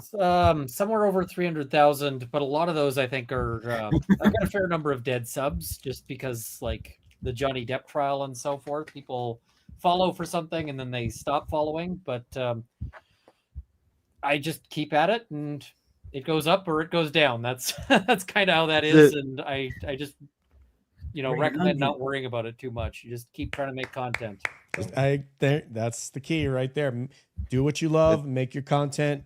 Everything else will take care of itself. 300,000 subs though shows, to me, it shows some success in the past. At least that's always what I look at. It's like, doesn't mean you're killing it now, but it means you were at one point, because you got 300,000 subs. So that's very impressive. And you cover whatever you want. You cover guns. I know you do a lot of gun stuff, but you also have those charity fundraisers that you do. You raised I don't know how much money on the last one. It was amazing. I was watching you guys raffle off. You had the best co-host doing it. It's funny as hell, but you guys really do a good job. It's amazing. It's important, I think, to try to give back, because you're lucky to have a channel, and any of that could have vanished. But at the end of the day, if I get hit by a bus, tomorrow, that'll be what matters, is having helped out people, and not not any of the rest of it. So I'm tremendously lucky to be able to to be in a position to do some of that. So I try to do it. So. Thank you, Ian Runkle. And we got James Jackson in the center. What are you up to, James? I'm just trying to get back into it. I see a lot of negativity of people saying in the chat this and that about Karen and the fundraiser. If you support Karen, donate to the fundraiser. She still has a long fight ahead of her. And if anybody is close enough to corruption, it's Karen. She's in the courtrooms with these people. She's got lawyers that are top notch. Like Alan Jackson speaks for himself. So you're not donating to the drama. You're not donating to any of that. You're donating to something you believe in. So if you believe that Karen Reed is innocent and you believe that she was set up by corruption en masse, donate to Karen Reed. And I have a show called The Layover, James Jackson. I'm also co-host of JFK Showoff. He should be up here soon. I know he's been busy, but we're working too, Mikey. You know how it is. Totally. I'm looking forward to it. I hope he comes up soon. We got some more time. We're going to be here for a little while. Attorney Andrew Myers, you're unmuted again. Perfect. Why don't you Mike, tell us what's going on with your channel and what you're doing? I think, largely, I lost my great co-host, Lainey Law, who really helped me. She's younger and she really knows the insides of the technical end of this stuff. And so she really helped me when I started podcasting only 3 years ago. I'm trying to get her back. I just talked to her twice this week. Her life has just gotten really very busy. I'm not going to dox her and tell you what she's up to, but she's really busy. We're on really good terms. So my co-host now is a California attorney by the name of Yoli Medina. She's great. So I'm East Coast. She's West Coast. Before the holidays, we asked people, we've been talking largely about Karen Reed and the Koberger case. Tell us, dear viewers, what you want us to talk about. And so I have a list of about 10, 12 cases that we're going to start getting into. Right now, I'm talking to a Washington State attorney who I've collaborated with before. We're going to do an episode about the lawsuit that the Gonsalveses have brought against Washington State University. I am looking at some things that are happening in the Alex Murdaugh case. The guy should have been thrown in jail and the key thrown away a long time ago. But there are some serious issues in that case. A lot of other cases that we're following. Sheriff Steins down in Kentucky. That's an intriguing case. And Yoli Medina, the attorney, has a psych background. So that's an intriguing case. So, Mike, we're going to be following a lot of cases. But as I think, and no disparagement to anyone, because the Karen Reed situation does deserve attention from all over the country. It really does. But I think I'm one of the only Massachusetts attorneys who has cases pending in the superior courts and the district courts of Massachusetts covering this. So I go into the dockets every day, the federal docket, the Plymouth County Superior Court docket, the Norfolk County Superior Court docket. And so I watch every day for new developments, and I read stuff. Like I read the answer that Michael Proctor filed today. I didn't think it really was worthy of an episode. And I know there's a super mega motion to dismiss that is pending. There were rumors it was going to drop today in the federal case that Karen Reed brought against Proctor, the other police officers, and the House defendants.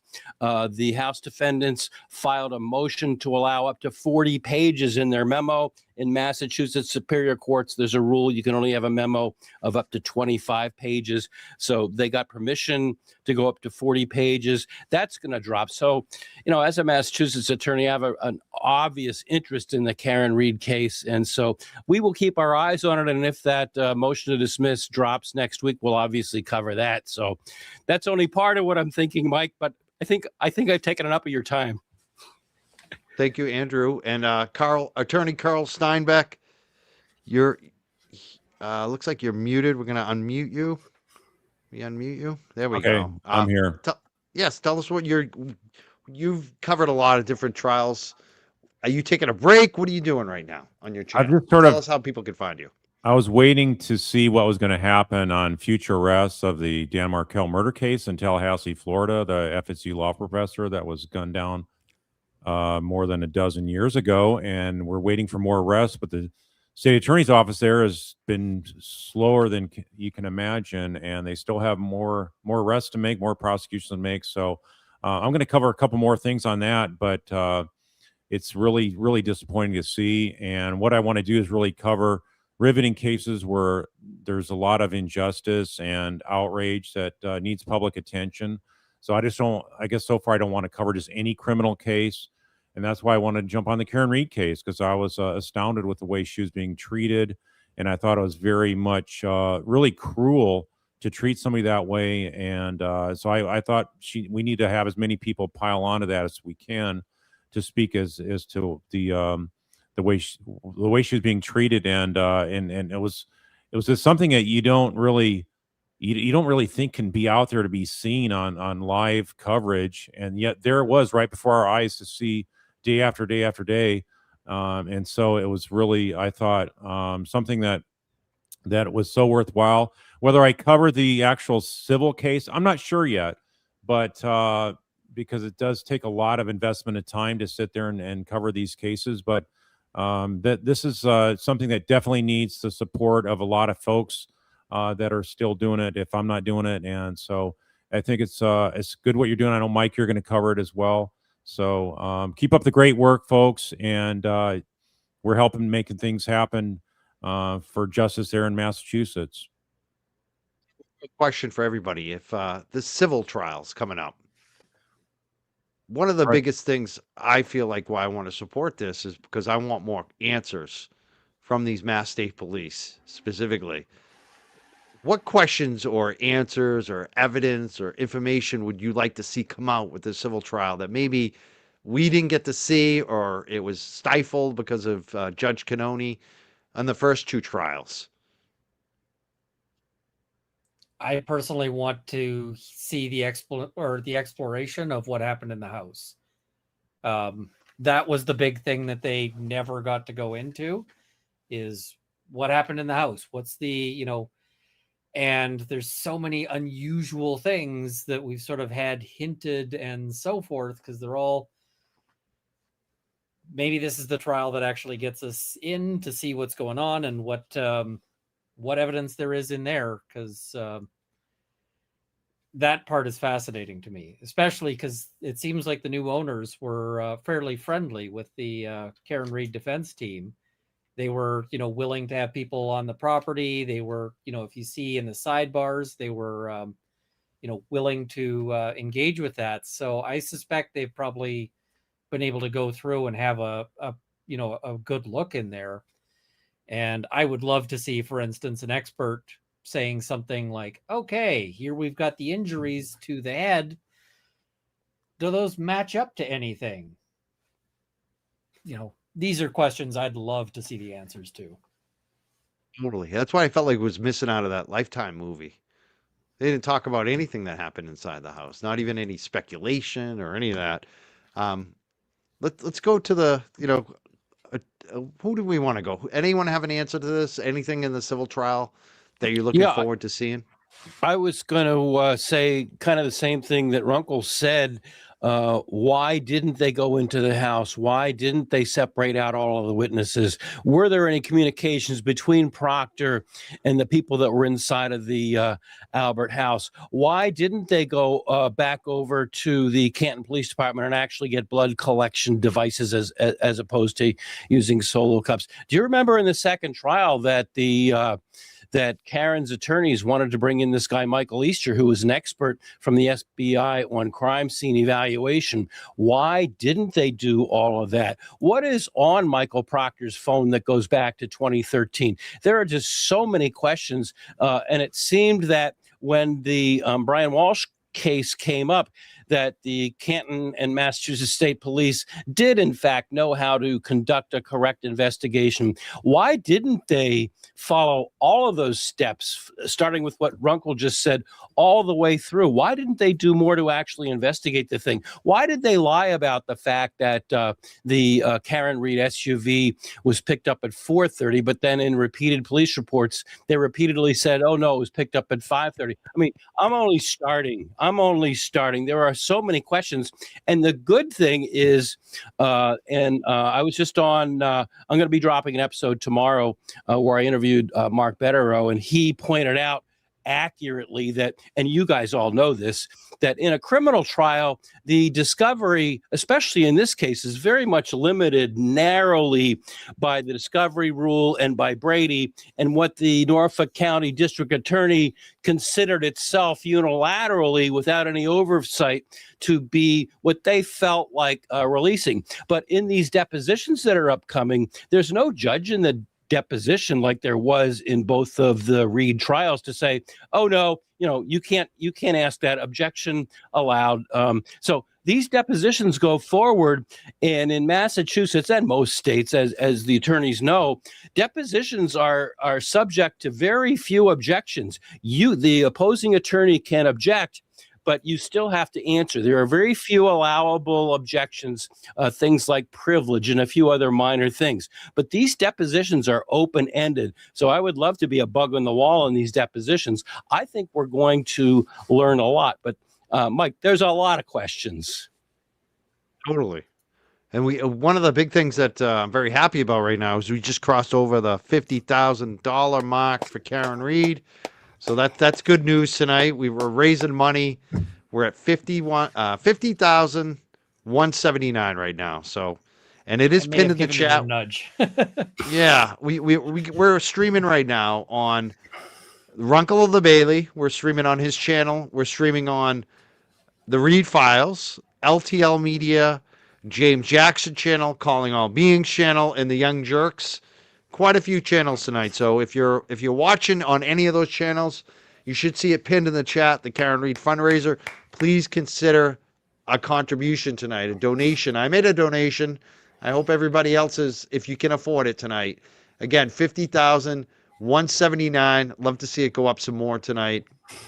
Any other thoughts on the civil trial from the rest of the panel that didn't get to speak on it? What are you looking forward to seeing maybe that we didn't see in the first trials?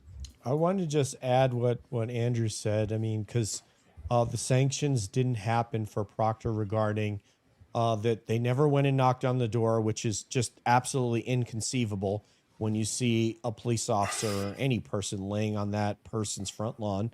Then they didn't cordon off the crime scene.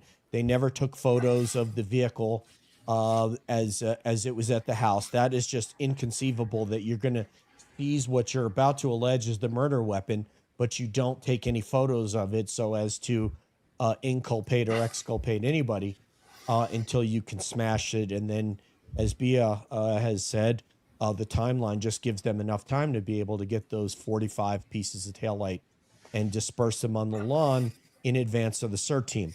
None of these things were identified by the Civil Service Commission. They just got him for text and unprofessional behavior and misogynistic talk, and but they didn't get him for any of the really material things that he screwed up. The ethics violation due to the fact that he knew the family and was friendly with the family.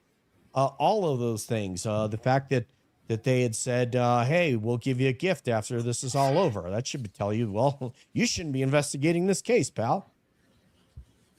So many things. That house should have been taped off right away. Right away. Well, they should have knocked on the door first. Should have How gone do you in. not knock on the door? Like that He should have been treated like a civilian that Yeah. he wants to be treated like, right? Yeah. That is there is no rational explanation for not the first officer on scene knocking on the door unless they received a call from Chief Berkowitz saying, "Don't knock on the door, dummy. Stay away." He knew. It's worth noting that like a murder investigation opens up the budget in a huge way, but the murder of a police officer investigation, the budget is basically unlimited. It is, Tell him, you know, Uncle. they will bring on officers on overtime. They will bring in, you know, we saw experts coming in from all over, but they couldn't go and knock on the door. And I had somebody in my neighborhood had a break-in, and they went and knocked on all the doors down my block, and, you know, just to see if anybody had seen anything. And that was for like a burglary. You're saying that a police officer getting killed, they weren't going and knocking on doors going, "Hey, can we have a look?" You know, it's, and the thing is, if you thought that officer is innocent, absolutely the biggest favor you can do is, we want to go and make sure there's nothing here, you know, just because imagine, like, if you think that they're all innocent and whatever else, the biggest thing you should be angry about is that they never went into the house and documented it.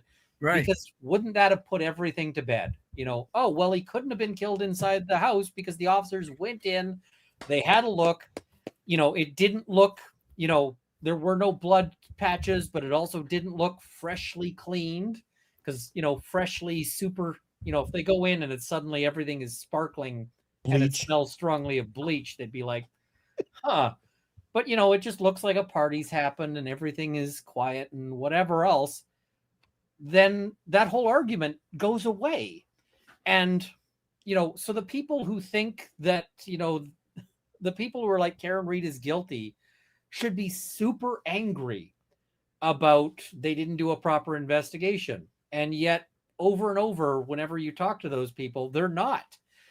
It kind of says a lot, I think. And Ian, wasn't there somebody else on the panel might be able to say, wasn't there that didn't Coco Albert testify that she was cleaning in the middle of the night? Does anybody confirm that? Bia, Mike? Bia? Yes, she did say that she was cleaning, and I think even Jennifer McCabe referred to her as cleaning. But what about cleaner, exactly especially after there's a murder and potentially there's blood everywhere? Yeah. And what about just out of the concern for one, you know, the homeowner being a cop, and just out of concern for the occupants of the house, where was anybody's urgency to check on them and to make sure that whoever lived in that house was okay? Well, that's the thing, Bia, because Big Bad Brian A was part of the gang task force unit. So who's to say that people weren't going around killing cops? Why didn't you go check on Brian Albert? He was a retired Boston. He was on Boston's Finest. He was well known. So there's no excuse. Like, there's no tangible, reasonable excuse that either a lay person and that's what they were scared of, that Michael Easter was going to testify to, that Andrew was alluding to, is that Michael Easter was going to say, well, this is police 101. See where it is here in the manual right here, where it says when you find. So he was going to just bring all that out, you know, and they were like, oh, we don't want that. Bev wanted to make sure there's no expert in police investigation here. We just have to take the schmuck liars here and then from Canton and the other schmuck liars from the state police department. And you'd think that it would have gotten in once they have officers testifying specifically that, you know, it's not part of an investigation to knock on the door, that it's not part of, you know, and that they can't possibly do this because, you know, it's an infringement on their rights. It's not an infringement on their rights to knock and say, can we do a consent search? Right. And, you know, you're thinking that these are like John O'Keefe's friends. Why would they not, you know, why would they not say, yeah, come on You in? think they would be giving that up? They would be willing to do that. So once they, you know, once they have that testimony, it seems like the prosecution has directly opened the door to say, okay, you need to bring in the expert to rebut this. It's frustrating as hell. It was like watching that trial. I could not understand sometimes how the defense lawyers were not losing their minds.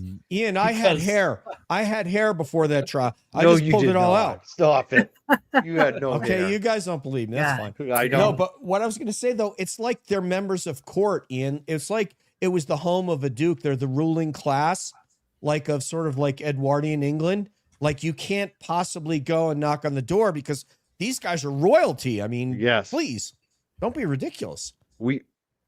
Yes. We're at 9:05 p.m. We do have some other guests for the final hour ready to bring up.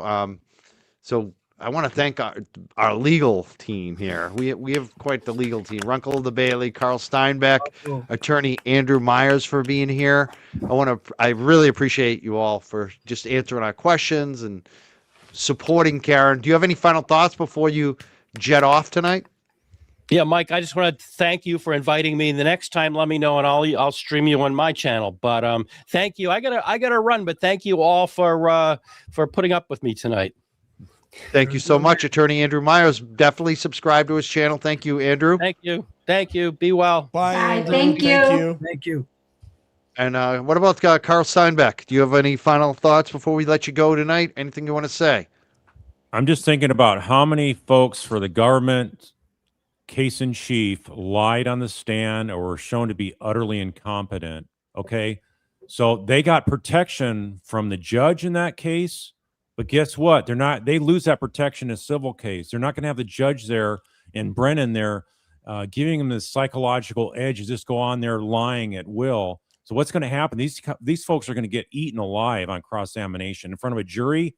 They got to be fearing a jury way more coming around this next time, because they're going to have to answer a lot of details, and the defense did not get to go into a lot of details. Now in these civil cases, they're going to get to go into a lot more details, and that's going to expose the truth even more, and the truth is always on Karen Reed's side. So that's what I look forward to. Cool. Will they Thank be you, able to Attorney Carl use, Steinbeck. just real quick, will they be able to use testimony from the prior trials Sure. and the federal material, the federal grand jury? Impeach Okay. them, absolutely. Anything they said previously is something they can impeach them on. And so they already got their statements out there. And so just think about it, all the stuff about the butt dials and text messages and all that kind of stuff. All that kind of stuff, it could really be played out more in front of the jury. But they had a lid kept on that in this criminal case. So I can just see hours and hours more of detailed cross-examination. It's just going to, like I say, just blow these guys out of the water. So it's going to help Karen Reed prevail in the civil cases there. So I look forward to it. But thanks, Mike. Thanks for what you're doing. Carl Thanks, team. one question? It was before he nice to goes? meet you. Carl, Army, Air Force, or Navy JAG? Army. All right. All right, I'll still did I give say you it wrong earlier? Thanks. No, Mike said Navy, but I did. let him I said slide. Navy. I'm Air Force. called but me out. I'm still Oh, going to cool. give him an applause. I screw right, up thanks, something brother. every show. It's that typical of me. All right, signing off. Thanks, team. Bye, Carl. Thank Thank you, you. Attorney Carl Steinbeck. Woo! Yes. Good man. And now, Runkle, do you want to stick around? Because people are asking, don't let Runkle go. We don't want I you can to go. stick What around do for a you- little bit, and then You will, okay. yeah. So we got Runkle. Let's bring Ian, we're going to bring in some locals now. Yes. We got the boots on the ground. I saw Brandy here a minute ago. I don't know where she went. I want to bring up Brandy, but we have some others. Who do we have? One of them, I'm like, who is this person? Let's bring up the one I know. Yeah. Dennis and Brenda Sweeney, boots on the ground. How you Yes. doing tonight? How we doing? Dennis, how you doing, Brenda? Hi, Brenda. Good. How's everybody? Good seeing you. Doing great. How you doing? Well, we're trying to start off. We're standing out today. It froze. Oh, you did one today on Friday? Where? Yeah, in yeah. Canton? Every Friday. Yep. Chris Albert resigned. Chris Albert resigned. Yes. Yeah. So those are going on. That is that in front of the pizza shop? Is that the Yeah. one that Yeah. I went to a couple times? Yeah. Yeah.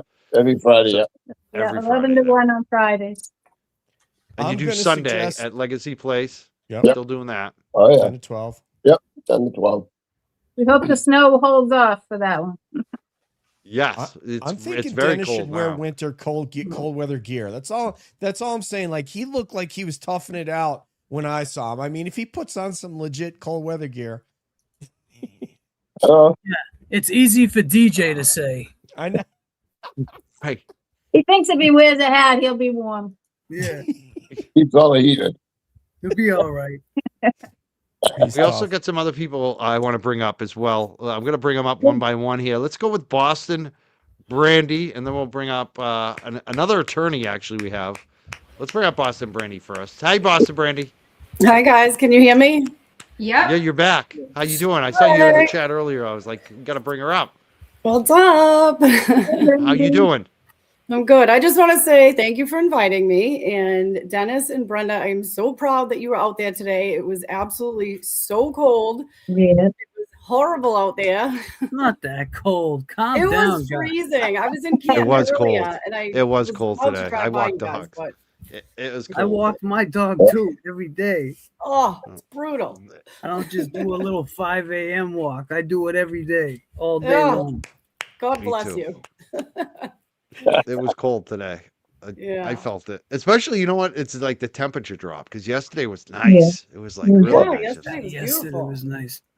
It's just the wind. Can't That's take it. Boston, right? Though that's Boston weather. Yeah.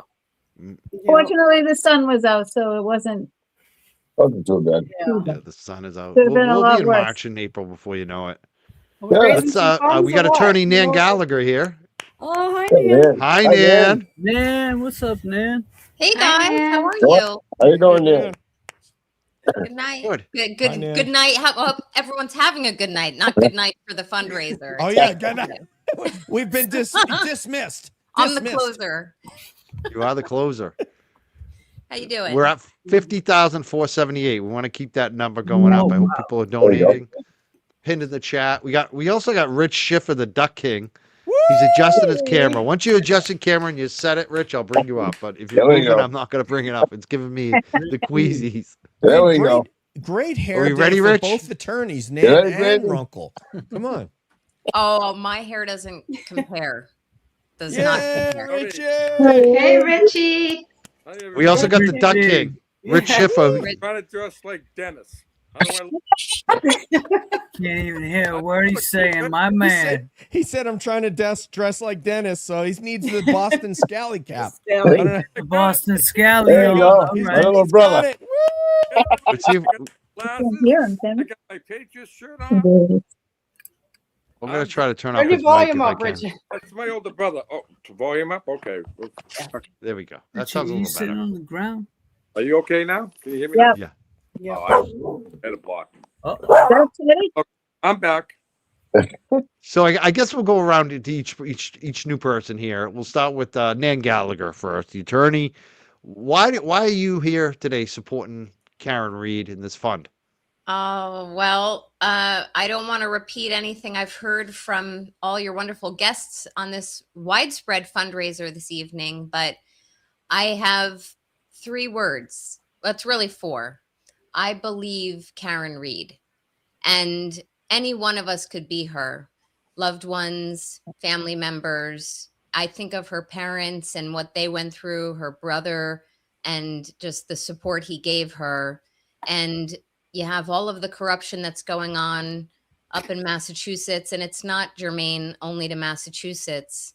So whether it's a large amount of people or a small group of people conspiring to pin it on a girl and to combine and align their stories to make it fit, to let a few people who really should have just come forward at the outset when it could have been explainable. I don't feel that this was intentional, the killing of John O'Keefe. I think there was probably some words exchanged and maybe some fists exchanged.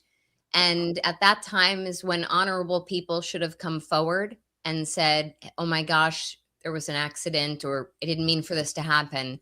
But because they didn't do that, because they didn't exhibit integrity, in my opinion, and you have all of the collusion at the witness level, the local law enforcement level, the Massachusetts State Police level, and even invading the city of Boston and the Boston PD, as we saw elicited from Kelly Deaver and thereafter from Commissioner Cox.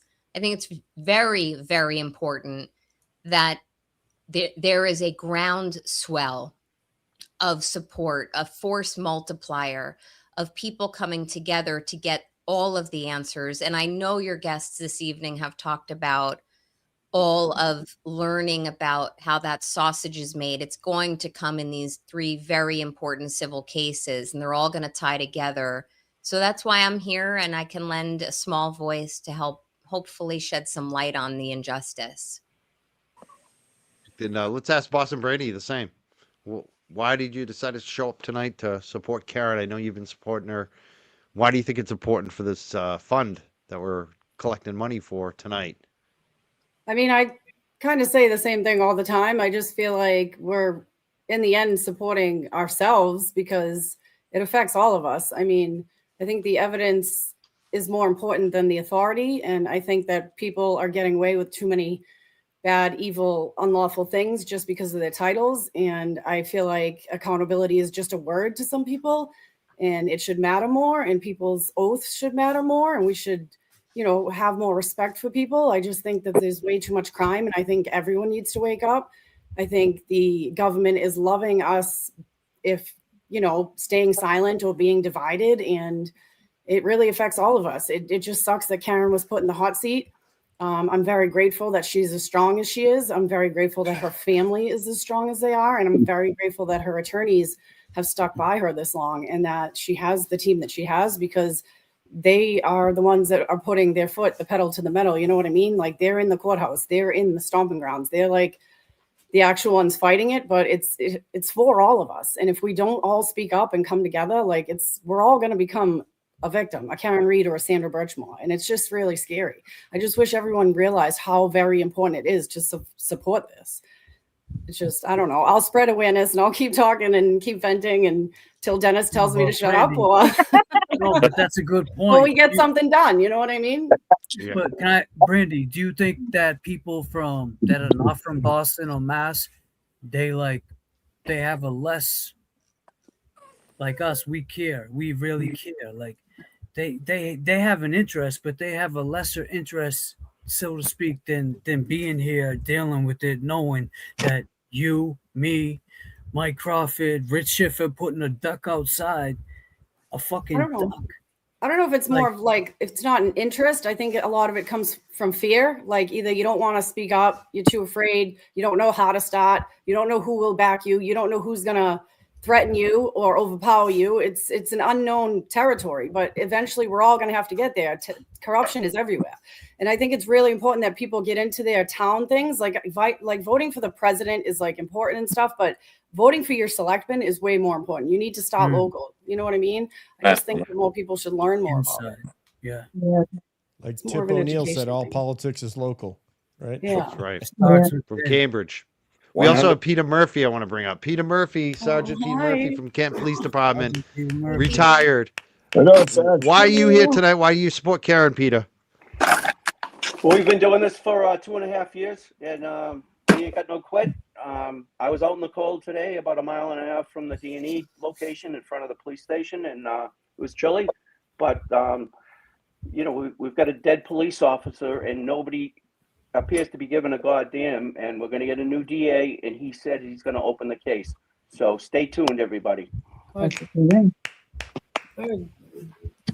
how do you feel about this DA race? Because there's been a lot of talk about it. We try to get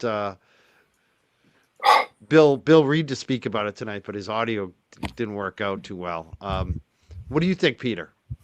You're Well, from Canton. What do you think about this DA race now? Well, I think I think Adam Deitch, I think, is the right pronunciation. I think he uses it as an I, not an E. But I looked at his credentials. He worked under Josh Levy. He's familiar with the cases, Birchmore, and obviously John O'Keefe. And I think he's got fire in the belly. I think he's coming on. He's coming in hot. Anyone else want to comment on that DA race? You don't have to, but I'm just wondering if anyone wants to. I think we heard from Richie at his opening. Well, I staying positive. I like Deitch, whatever his name is. Deitch, whatever. Yeah. Deitch, sorry about that. German name, whatever. I like him, and what I see, I like the fact he's coming out. He has some, of course, selfish reasons. He knows about Karen Reed, and I mean, he's going to have all Norfolk County, right? We know that. It's getting the rest of, like Howie said earlier on the show, it's getting everybody else on board. You know what I mean? So everybody that doesn't know him, they don't know about Karen Reed. They don't know nothing. They don't even know about that. Yeah. Still about. I run into people still not knowing about Karen locally. It blows my mind. So I just keep talking and just praying for the best for her, and everybody. All the support means the world to her, and like it always does. It did to me, and I mean, I was a little fish, but we got to be here. We have to be here for her. She didn't bring this on. That's how monkeys brought it on. But they're all. I wonder what Dennis and Brenda think about the DA race, because they're from Canton. They're definitely in the district. What do you think, Dennis and Brenda? I won't speak for Brenda, but I'm 100% behind Dice. Just from talking to Cameron about him and stuff, and she's 100% behind him. And he was on the federal grand jury, and he was there doing the interview with Colin about his knuckles and stuff. So I'm sure. And then he sold his house, and now he moved to Quincy, right? Just to run against Morrissey before he didn't even know Morrissey wasn't going to run. So I'm 150% behind him. And Brenda, you feel the same way? Yeah, I'm actually thrilled that he's running. I think that, I hear a lot of people keep saying, why is this taking so long? Why aren't the feds here? And it's just, they want instant gratification. And I don't think it's going to happen like that. It's going to take time, and having somebody with such a breadth of knowledge about the case is much more willing to reopen it for us. And that's really what I want. I want that John O'Keefe investigation to be reopened. I think Sandra Birchmore is in the Fed's hands already. And I don't think the Feds are going to drive down Washington Street and say, here we are, much as we want that. So, I try to reassure people it's going to take time. We need to stand behind her for a while longer. But I think this guy showing up will be a catalyst to help move things faster. Amen. So I'm happy. We also have Jay Brill I want to bring up. We only can have 10 people on the screen. Someone's going to have to leave. I didn't know StreamYard maxed out on that. Yeah. We don't want Runkle to go. Before it Whatever you taps pay out. for. Is there going to be Runkle? I'll step out and folks, it's a great cause. Hit the donation link because it matters. Mikey, I can. So long as there's police officers out there who think that they can get away with this, it could be anybody. And really, there's an opportunity here for, I hope that every officer out there who behaves badly looks at this and goes, that could be me, instead of everybody else having to look at it and see what's happening to Karen Reed and going, that could be me. I want the officers thinking that, not the public. So, thanks everybody for supporting it, and I will wish you all a good night. Thank you so much, Runkle Bailey. Thank you for your time, Such a great. Runkle. We appreciate you. Thank you so much. That's Runkle of the Bailey. Now we're going to have Jay Brill. And then if JFK comes up, we're gonna have to have someone else drop off. I didn't know there was a 10-person max on Hey, StreamYard. Jay, I thought bro, we could there do more. is. Hey, Hey, Jay. bro. Depends on what you pay for. Hey I guys, I pay the max. Jay Hi, Brill, Jay. what's up? Too. How you doing? I'm good. How are you guys? Good. What? We're just raising money for Karen Reed tonight. Why do you think people should be donating to Karen Reed? I guess is the question of the night. Because at the end of the day, she still needs all the help she can get. Lawyers aren't cheap.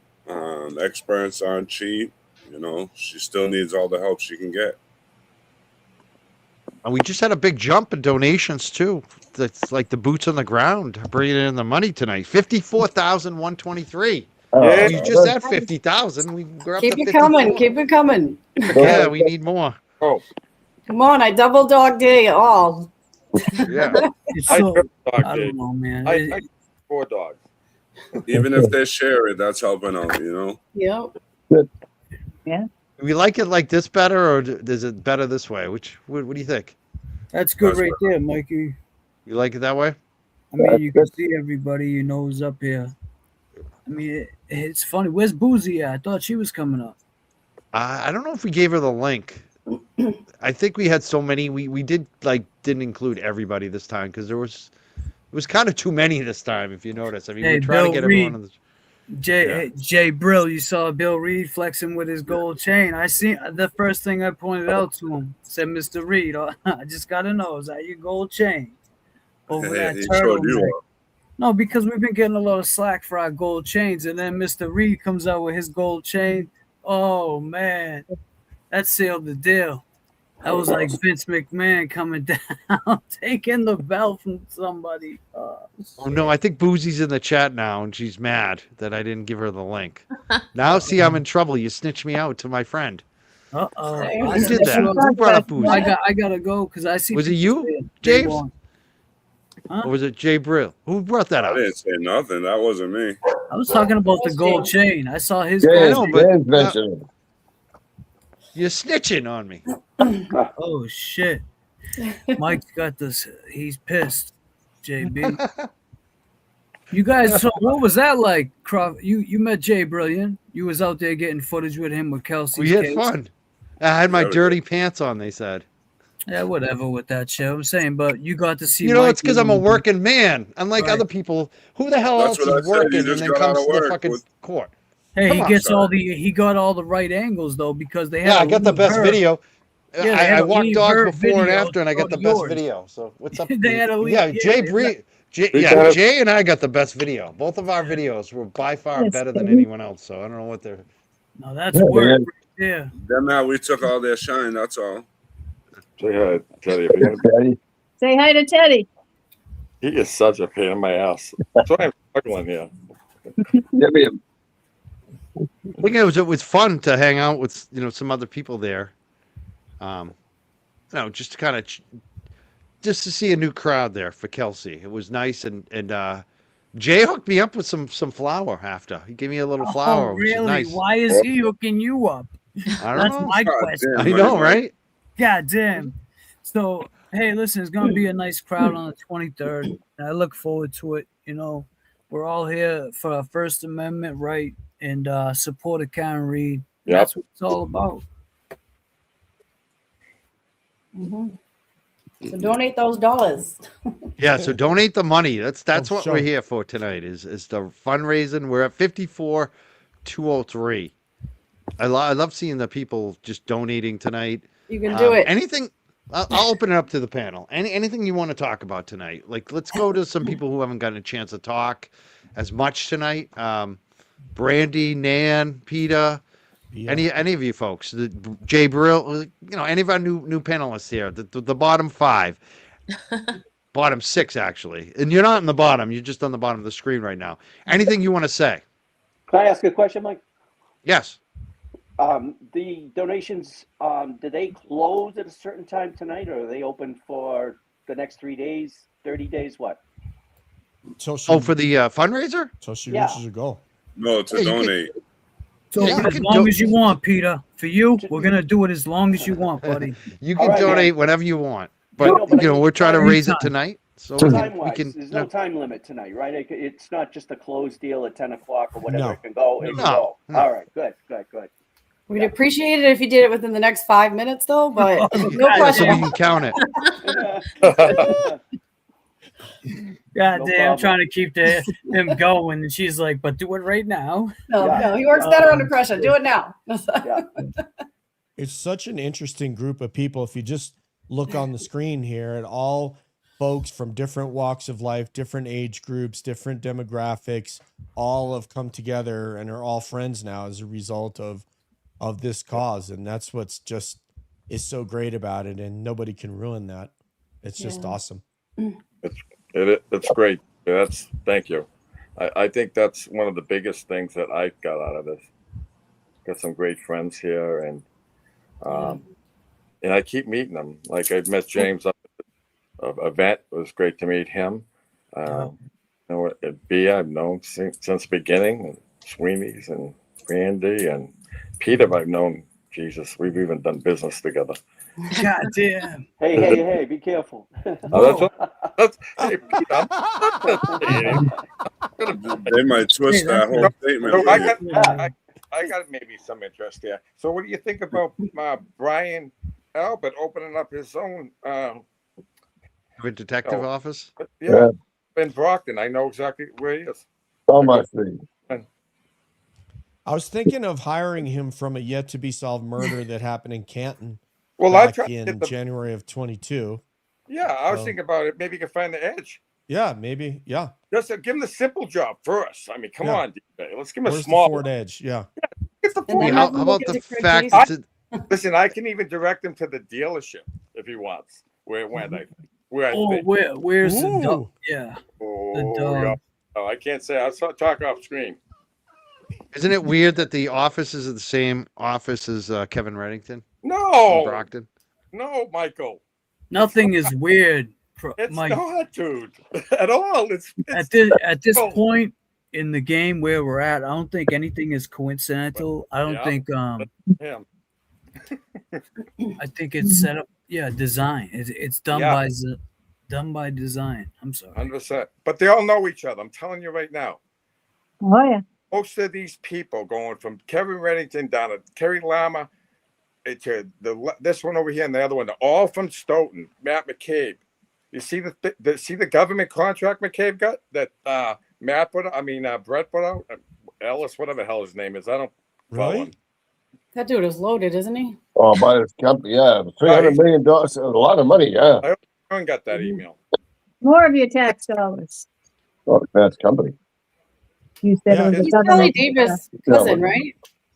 What? Isn't he Kelly Davis' cousin, Matt McCabe?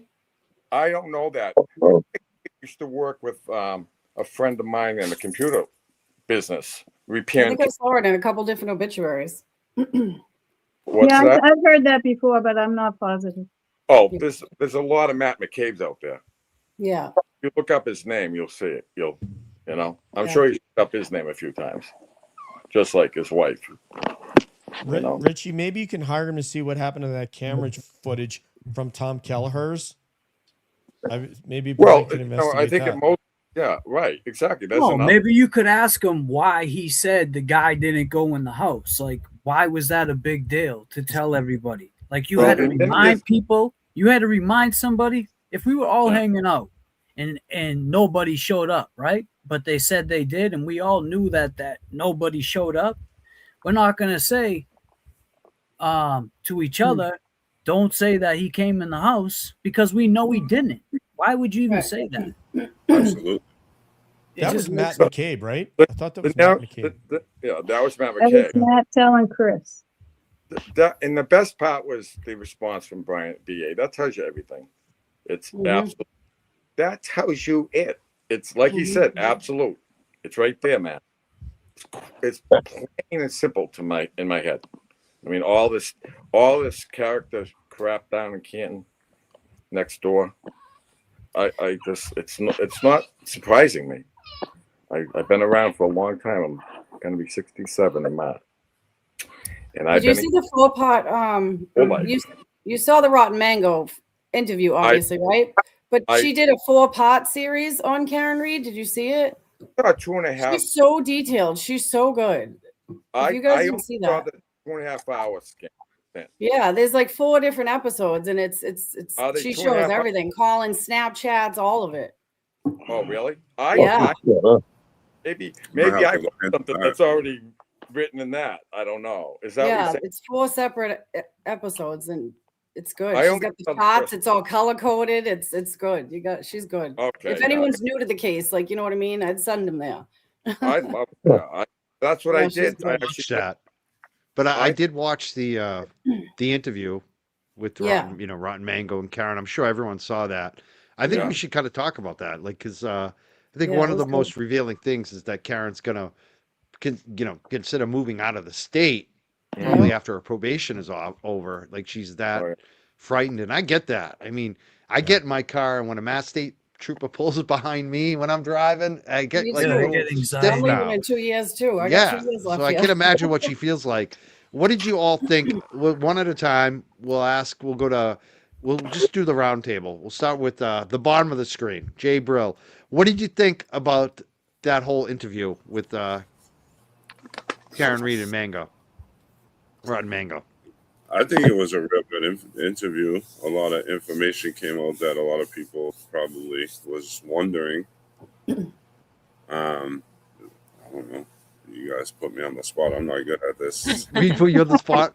Well, I'll let you out. I'll let you out because I got Kev in the green room.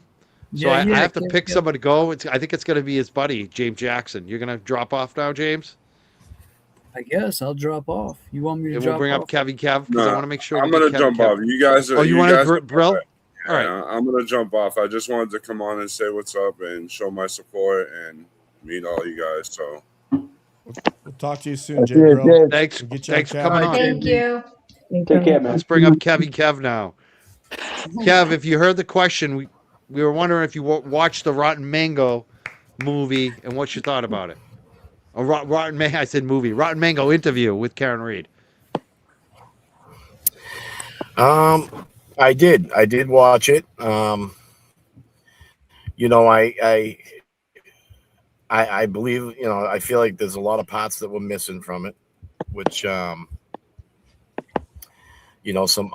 unanswered questions with my own thoughts. I think it painted a good picture of Karen, with how she, it all came, it happened so fast. The next thing you know, it was, this tragedy just kind of took over her whole life. It led me to believe and to know that she was afraid. She was scared. She was afraid of going to jail because,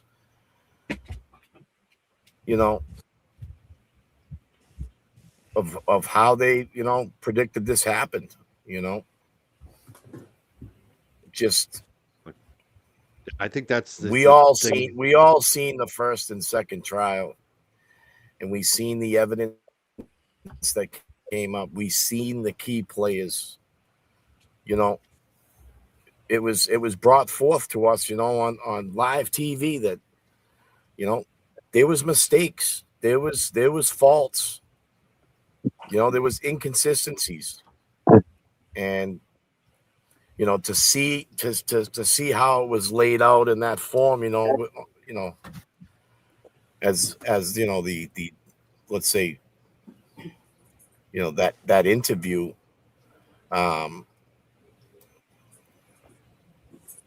just, you could tell she was just she was afraid, she was scared. I mean, she still is. She's still up against this whole thing. Her fight is not over. That's the biggest thing. I just saw a lawyer, commented in the chat. Wow. What's up, Yeah, lawyer? what is up, man? Yeah. Go to Peter Murphy. Did you watch the Rotten Mango interview? I have to plead ignorance to that. I did not get a chance. I've heard it's really good, but I haven't had a chance to sit down and look at it. I love an honest person. I love There it. you go. There you go. There you go. Anyway, instead of putting people on the spot, I'll just ask Well, so anyone else want to comment on the Rotten Mango? go ahead, Bia. You can. I was just gonna say, but Bia, I saw a woman put her hand up, and Bia, go ahead. All right. Thank you, James. What a gentleman. I thought it was great. I think, again, you see her true feelings as she's describing everything she's gone through. And when you hear her, like in the Lifetime movie, when she mentions when she saw Proctor pull up and he approached her back door, how scared she felt. And then when you see the footage of her, being arrested, and how she had called her dad. Like, I mean, it's just those experiences, you can see the trauma that she experienced. But I thought overall, the Rotten Mango, again, 2.5 hours, great questions. And I think she also did a great job of asking, funny questions that kind of, definitely made her feel comfortable, and they had a great dynamic. But at the end of the day, Karen has a big fight ahead of her. She still has 3 civil trials she's fighting, and she needs our help. So that's why we're all here. And I want to thank everyone for being here tonight, and to everyone who donated, thank you so much. Thank you. Yeah. Thank you for being here. I saw DJ also raise his hand. Do you want to say something quickly about Rotten Mango? Yes, I thought it was an amazing interview, very comprehensive. Obviously, with her 6.14 million subscribers and 1 million views, it helped us to be able to raise money this week for her.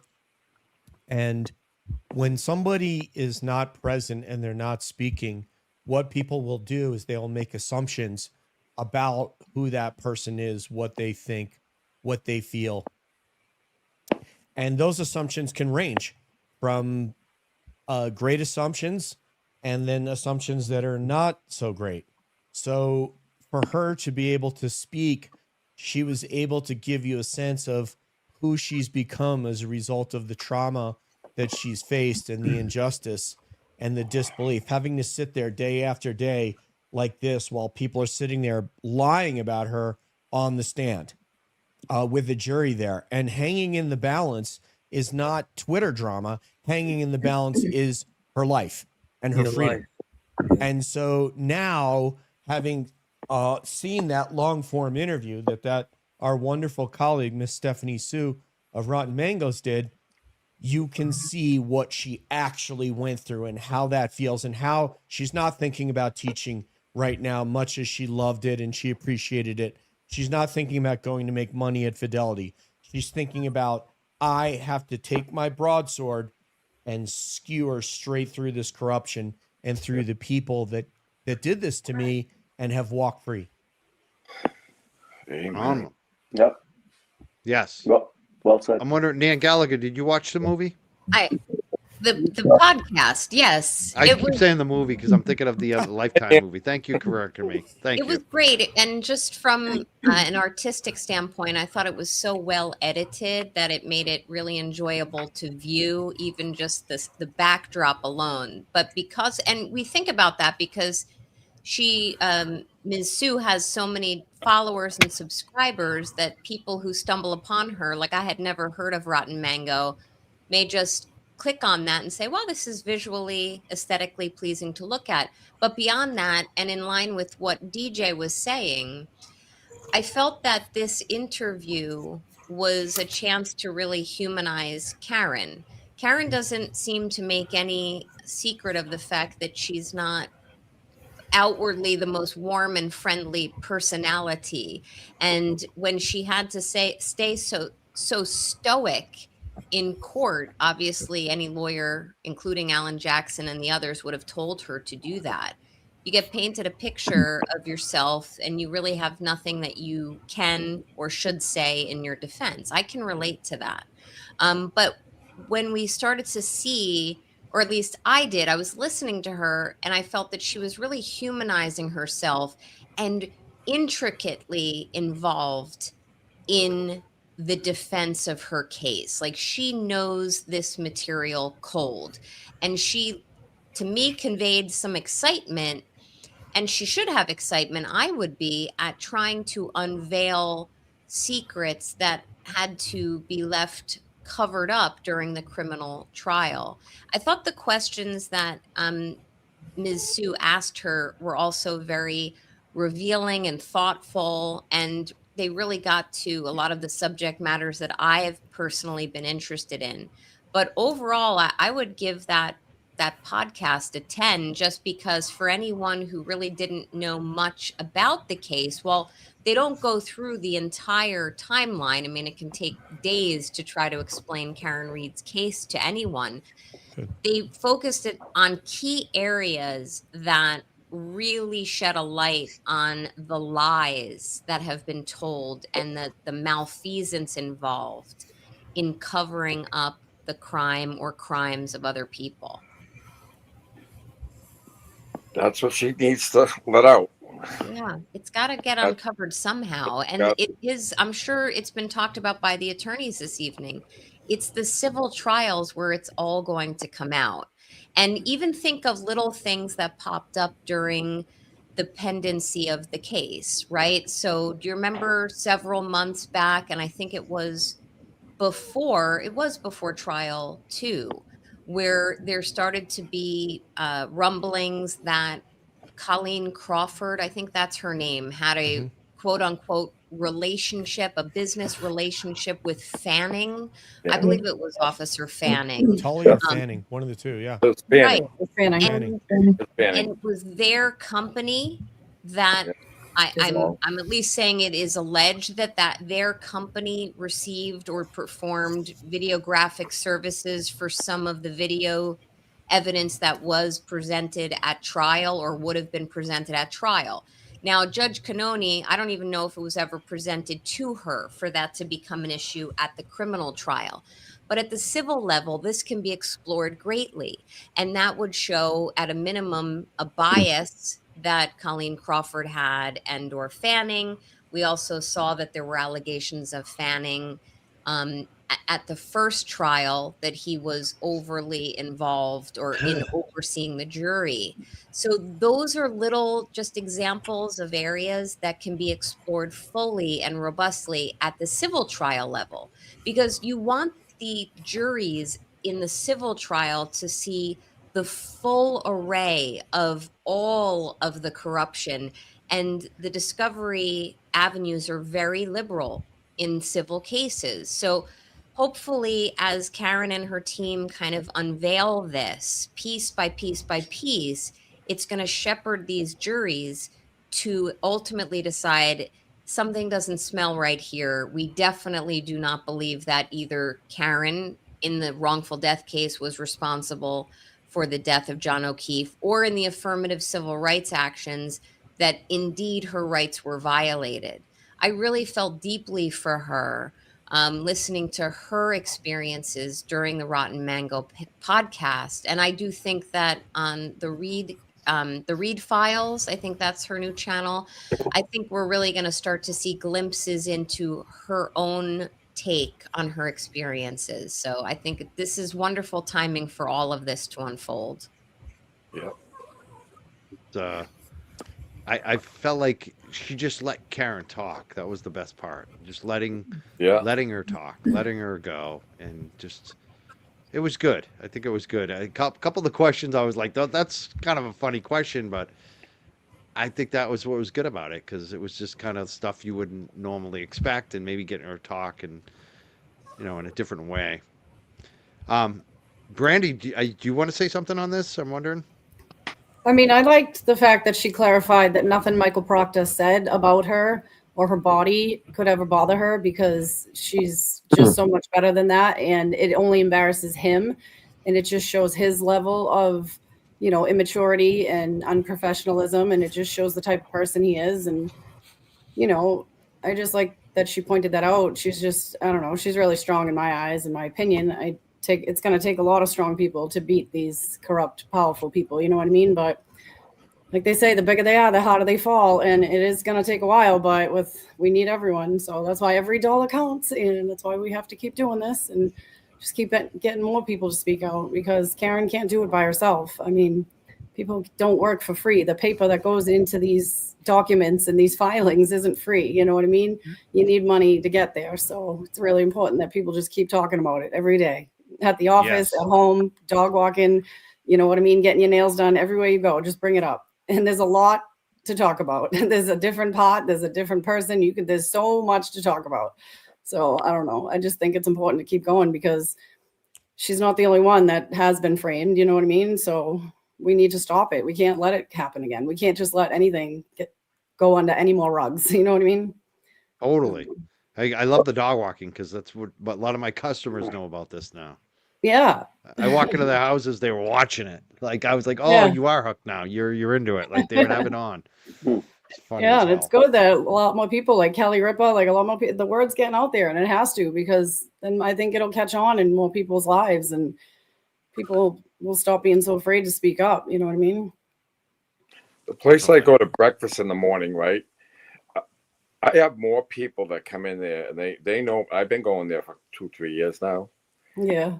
It's amazing. I mean, it's funny. I run into a lot of old people I know, but just people that come in there and listen to me. My rhetoric's going.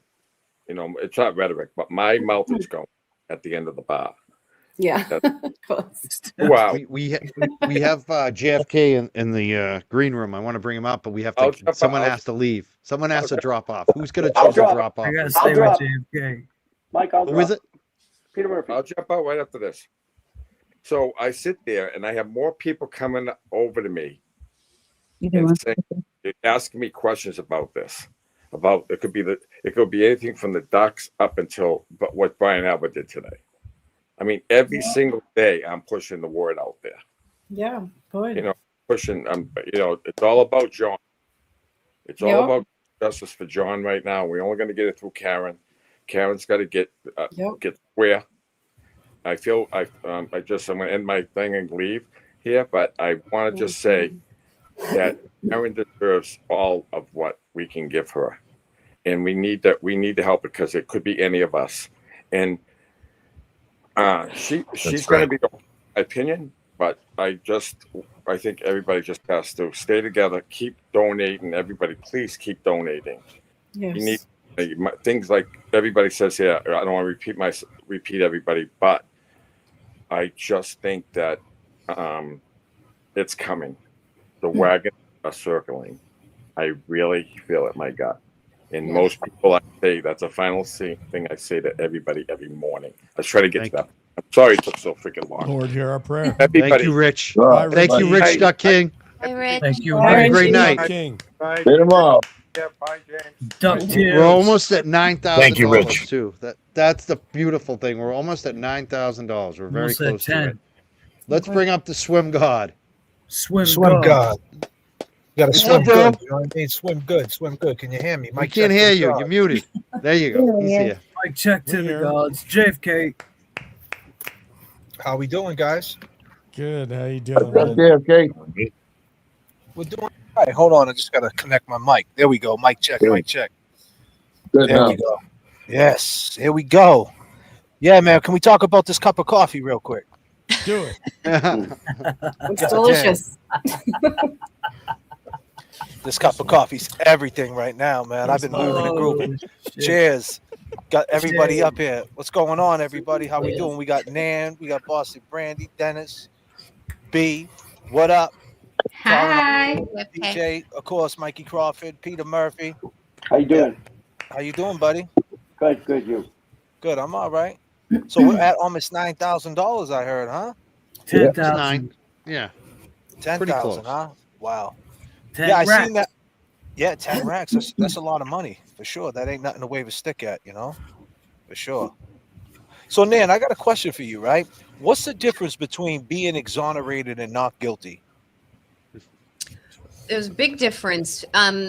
Well, at the criminal trial level, you can't ever be found innocent. You're only found guilty or not guilty. So in Karen's case, she was found not guilty of the two main charges and then was found guilty on the OUI. But being exonerated really is more of an ideological word. To be exonerated means to be free from really any reasonable suspicion that you committed an act or a crime. So in the legal field, you're never exonerated, you're found guilty or not guilty. Karen, in my opinion, is fighting a fight now for exoneration. At the civil trial level, she'll either be found liable in the wrongful death action, meaning she was culpable, or not liable for it.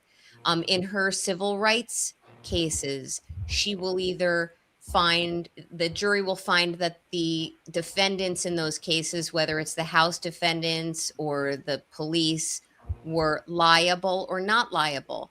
But for her to be exonerated is where everybody can look at all of the facts through all of the lenses at the civil level and say, we've uncovered all of these rocks. And there is nothing here that could remotely impugn this woman. And that's how she's going to get her exoneration. And that just means they're going for somebody else too. That means she would be not guilty, like really not guilty. And that means that, you know, that they're on someone else's heels, so to speak. Yeah, I mean, we don't use guilty, not guilty in the civil field, you're right? It's only liable or not liable, or a no cause. But yes, if she succeeds at the civil trial levels, she will be vindicated, in my opinion. I mean, there will still be the fringe out there who says she did it, and refute science, because all science is telling us that there's no way she hit John O'Keefe with a car or that he got hit by a car. But it's somewhat equivalent to a not guilty verdict. It's just a different standard. So being found not guilty is not being exonerated. It is in some respects, but from a societal standpoint, she is going to have the stain of fault upon her. There's people who are still looking at her saying, you did this. So she's bringing everyone to task. She's taking them all down.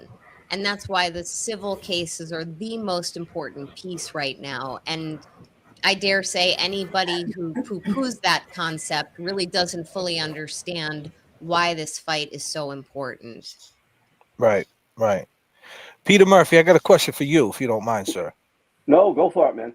So you're in Canton, are you still in the Canton area, if you don't mind me asking?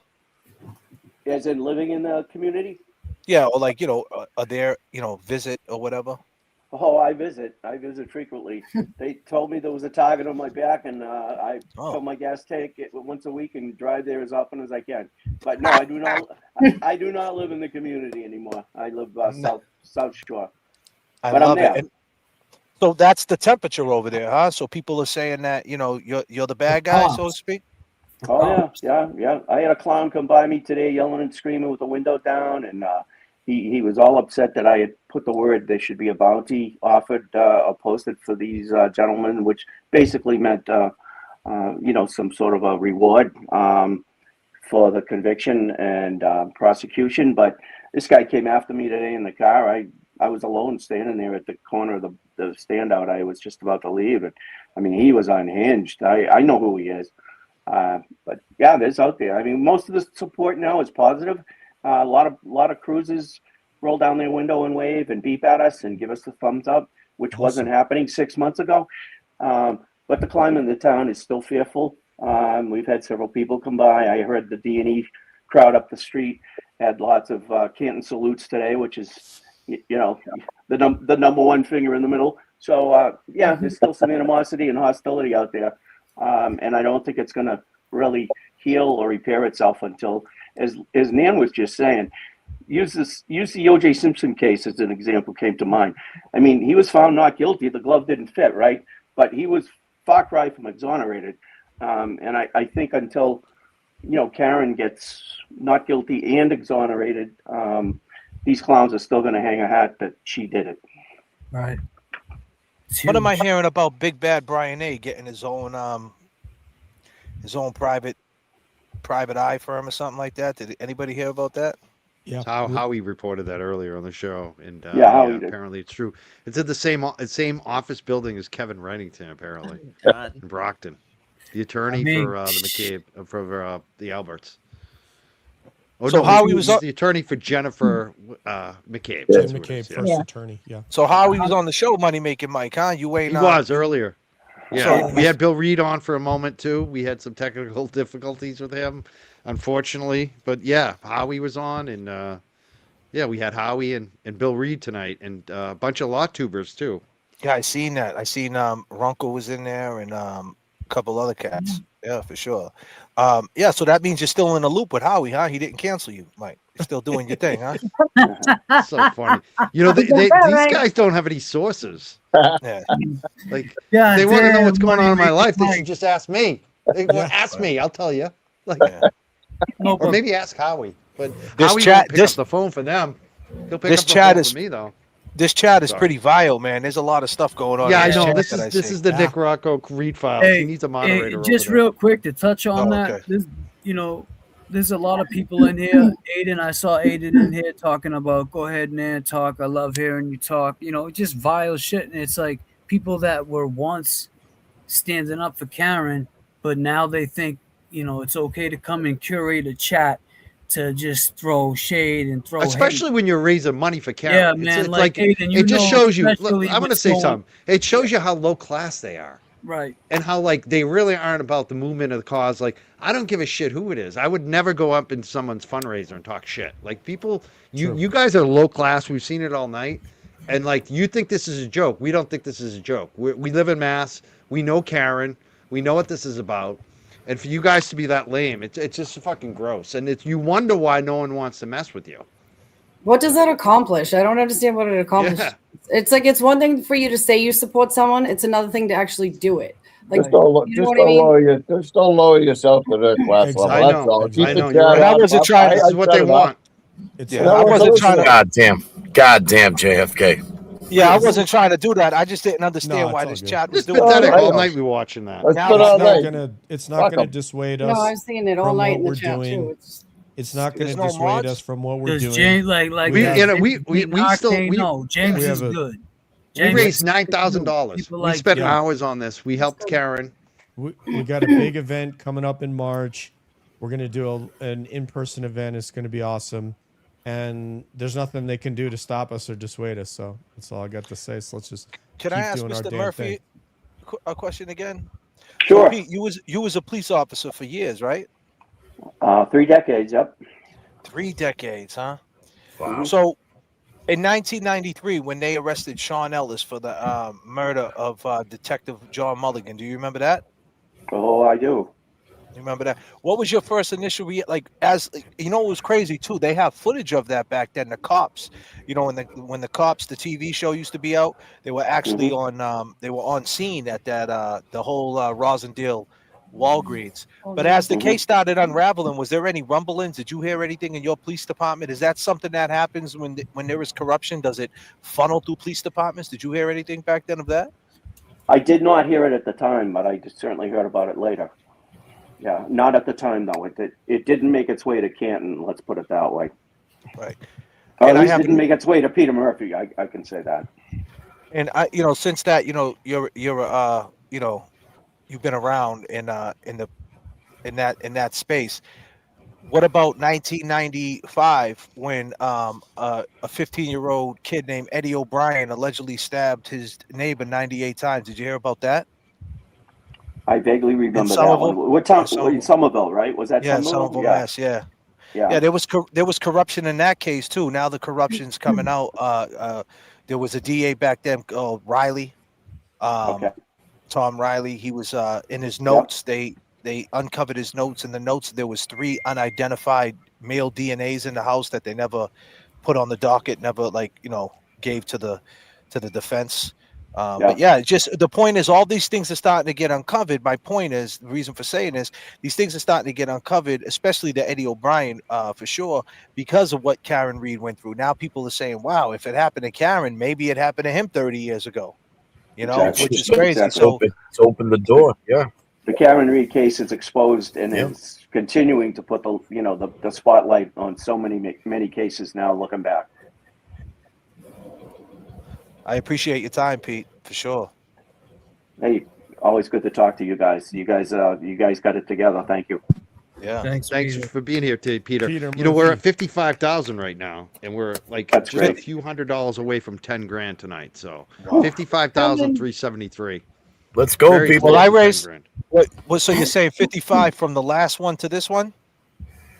We're No. at, no, we're at Oh, 55,000 total 55. for her Oh, fundraiser. okay, total. Okay, But we, cool. we probably raised. We're almost at 10,000 on the official fund tonight that we raised. That's so awesome. Oh, cool. Good job. Yeah, it's We're like $25,000 $300 away. since Yeah. the last one, essentially. Right. Right? Yeah, because we were at 30. So Tonight yeah, we we're- started at 45,790, Yeah. and now we're at 55,373. That's great. So Amazing. we're like Good job. $400 away from 10 grand tonight. That's Plus, so plus awesome. we have also too. People have donated. Below, you can do fkrcivilcase.com is the official Karen fundraiser. All the money goes to Karen minus the processing fee from the website. But you can also give directly to Karen on PayPal or her Venmo, and it's on the ticker at the bottom of the screen if anyone wants to give that way. We also, some of us did turn on the super chats, like the Young Jurks have the super chats on. I don't like to promote it. I don't like to advertise it because I end up paying the taxes on it. I don't want you to give that way tonight. But anything you give on the Young Jurks, on the super chats, we end up donating to Karen after as well. So there'll be more money that comes in. Like we definitely made our 10,000 tonight, no doubt about it, through Venmo, through PayPal, and the super chats that will come in later. But just on the fundraiser, directly to the fund, we're almost at 10 right now. Tremendous. Which is a Tremendous win. job. Cool. Yeah. Money That's making excellent. Mike making all the money. Goddamn money making. Karen, Karen's Yeah, taking all the money. we ain't crying. We We ain't ain't crying. crying. No, And I no, just no, gotta no. say this. Can I quote Runkle? Runkle said something that was so powerful on this earlier. He said, "This Karen Reed case, it's amazing how many people went down, and Karen Reed's still standing." Think about that for a second. Yep. That's crazy. Powerful. Yeah, that's You know, What that's did a Howie Cox powerful call it? statement. The Karen Reed curse, right? Or something? Yes, yeah, the Karen Yeah. Reed curse. Yeah, Joey Bag of Donuts, I think, put that Yeah. out. Because you think about it, all the cops, everyone that's had a job change, just a change in their employment at all, that this is one case, one dead guy, one defendant. Well, all the cops, the politicians, the DAs, the everyone. It's these people are not built crazy. like Peter Murphy. It's crazy. These people are Yeah, built. God, different. no. They're all He's telling on each other some Yeah. way or another. You know, It's crazy. Yep. People Yeah, went down. we- Proctor went down. Let's go down the line. Proctor's out of there. They moved Buchanan. He's somewhere. What's he doing? He's washing floors over in. Got Higgins out rehomed. there. Charlie got rehomed. Charlie got rehomed. Goddamn rehomed. He's writing Good pocket stuff. tickets. Desk Murphy. duty. Yeah, that's wild. Deva. And what's Deva Yeah, gone? Dever's gone. Cox right? is Good gonna point. leave soon. But he's gone. Yep, Cox is gone. Disclaimer. this Done good. Pause if necessary. John will be next. Randy. Pause Yeah. if necessary. Brandy, Boston, Brandy. God damn, gone. Boston, Brandy. damn. Oh man. Done What is good. it? That To get him. McLaughlin girl leave of absence, right? You're right. Mhm. Yeah, they're all going down. Is Levinson, is she working? How's she doing? What's I the don't word, know, Peter man. Murphy? What's the word, Peter Murphy, with Higgins? Did you hear anything about him, like through the grapevine?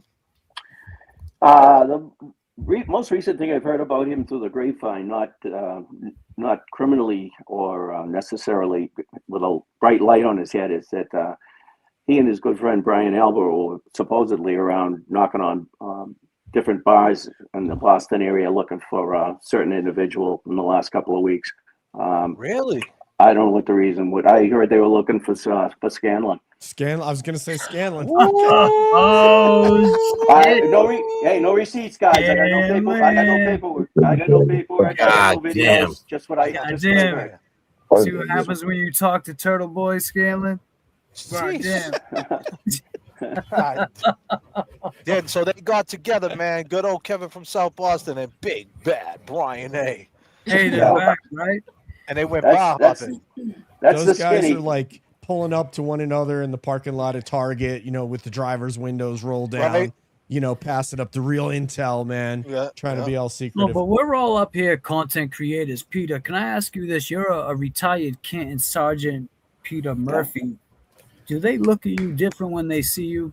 Do they press you? Do they think you're carrying? Do they think anything different like that they would think than us? I'm sorry, I didn't catch the they. Who was the they that you're speaking about? Like, so in other words, like Canton PD, anywhere you're having a standout, anywhere you're talking or speaking, anything you're doing to promote Karen or justice for John O'Keefe, do they press you?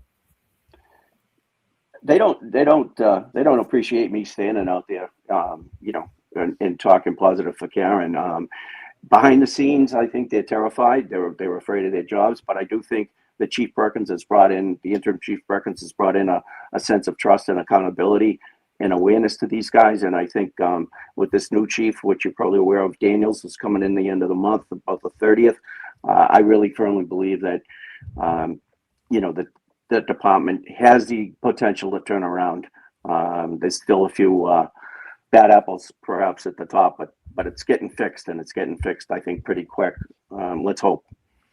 But Since to I answer your have- question, Hope just to answer your question, yeah, no, I'm not well received in that town at all by the Not at all. by the rank and file. Not at all. Well, that's because you're so good looking, man. You're so good looking, brother. That's what it is. Hey, you're gonna saying make Ras- Billy Bush. You gotta make Billy Bush jealous. Come on now. Yeah, right. Yeah. Let me ask you this. Billy. Hey, Pete, let Billy's me ask you very this, handsome. right? Yeah, Hey, one more question for Pete, since I have him, right? I'm sorry, Mikey. This is a great This is the question, last though. one because we got to wrap it up. We're Right, I'm sorry, over but this time. is a great one. Francis gotta go walk my Gigalotti. dog. Are you familiar with Francis Gigalotti? He was the guy that was 7 cops in Haverhill, Massachusetts, that was stepping on his neck, and he was screaming help, and he died at their hands. Oh. Did you see that? Yeah, just within the last month, right? Yeah, did you see that? And do you have a take on it? Like, what did you see? I've seen takes on it. I've seen some snippets on it. I don't know. I there's other ways to subdue somebody. I don't know that they used the right technique. Whether they overextended themselves, the use of force. I'm just going to hang in the middle on that one until more information's available. Awesome. Thank you so much, Pete, again, man. Hey, anytime. Maybe you can go over it. Peter. Maybe you can play the video and go over it with Peter on your show. Yeah, for Yeah. sure. Definitely. Yeah. Definitely. Yeah. I'll have an opinion if I see more of it. I just haven't really watched it that closely. Take you up to 39,000 feet, Pete. Don't worry Yeah. about that. All right, man. I think that's a good one. Oxygen All right. mask. Yeah. Yeah. What I want to do is give everyone a final thought, like final chance to say anything they want to talk about, promote themselves, maybe say something about Karen. We'll just start from the bottom and go to the top. We'll start with JFK. We'll go to Kevy Kev. Then we'll go to Peter, Nan. We'll just do that. We'll start with JFK. Any final thoughts? Anything you want to say before we wrap it up? I just want to thank the audience. I want to thank all you guys that watch us, that support us, that support Karen. We ain't shit without you guys. Long gamers, Jurks, calling all beings UFO people, crazy Boston Brandy people, man lovers, boots on the ground, Peter Murphy people, whatever type of people you are, you're our people, and we appreciate you for sure. Appreciate you too. Likewise. Yes. I mean, I'd like to thank everybody up here. Thank, JFK said, thank the chat. I mean, there's a lot of support out there. For Karen, I mean, keep your faith first, and push through this. I mean, she stands tall. We've watched her stand tall throughout all this. And, the fight's not over, but it's all like, I like that quote from earlier, the wagons are going to start circling, and there will be justice for John. There definitely will be justice for John. And the third party culprits. That's right. Sure, for sure.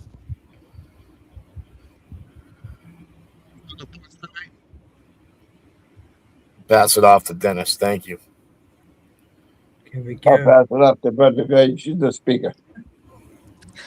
I just want to say that, you know, this is a long road and we're here until the very end for however long it takes for Karen. We're proud to stand beside her and we will do whatever we have to do to help her. Got no quit, right, Pete? We ain't got no quit. No. And Brady. I mean, I'm in it for the long run. I think transparency protects everyone, and that's just what I hope for in everything, in every system, every policy and procedure that needs reform and revamping of some sort. But I think we'll get there eventually. We can't give up. So I don't know, just people, please stop. Thanks to you creators for getting the word out there for her and stuff too, and standing with us and letting us let our voices be heard too, especially from us in Canton. We really Yes. appreciate it. Thank you. We're all going to stick point. together. The boots on the ground. And yes. And Nan? Thanks for having me this evening. It's great to see all of you on the screen, and for some of the familiar names I'm seeing in the chat. I would simply say I believe Karen Reed, and Karen did fight harder than anyone for John O'Keefe, but she can't do it alone.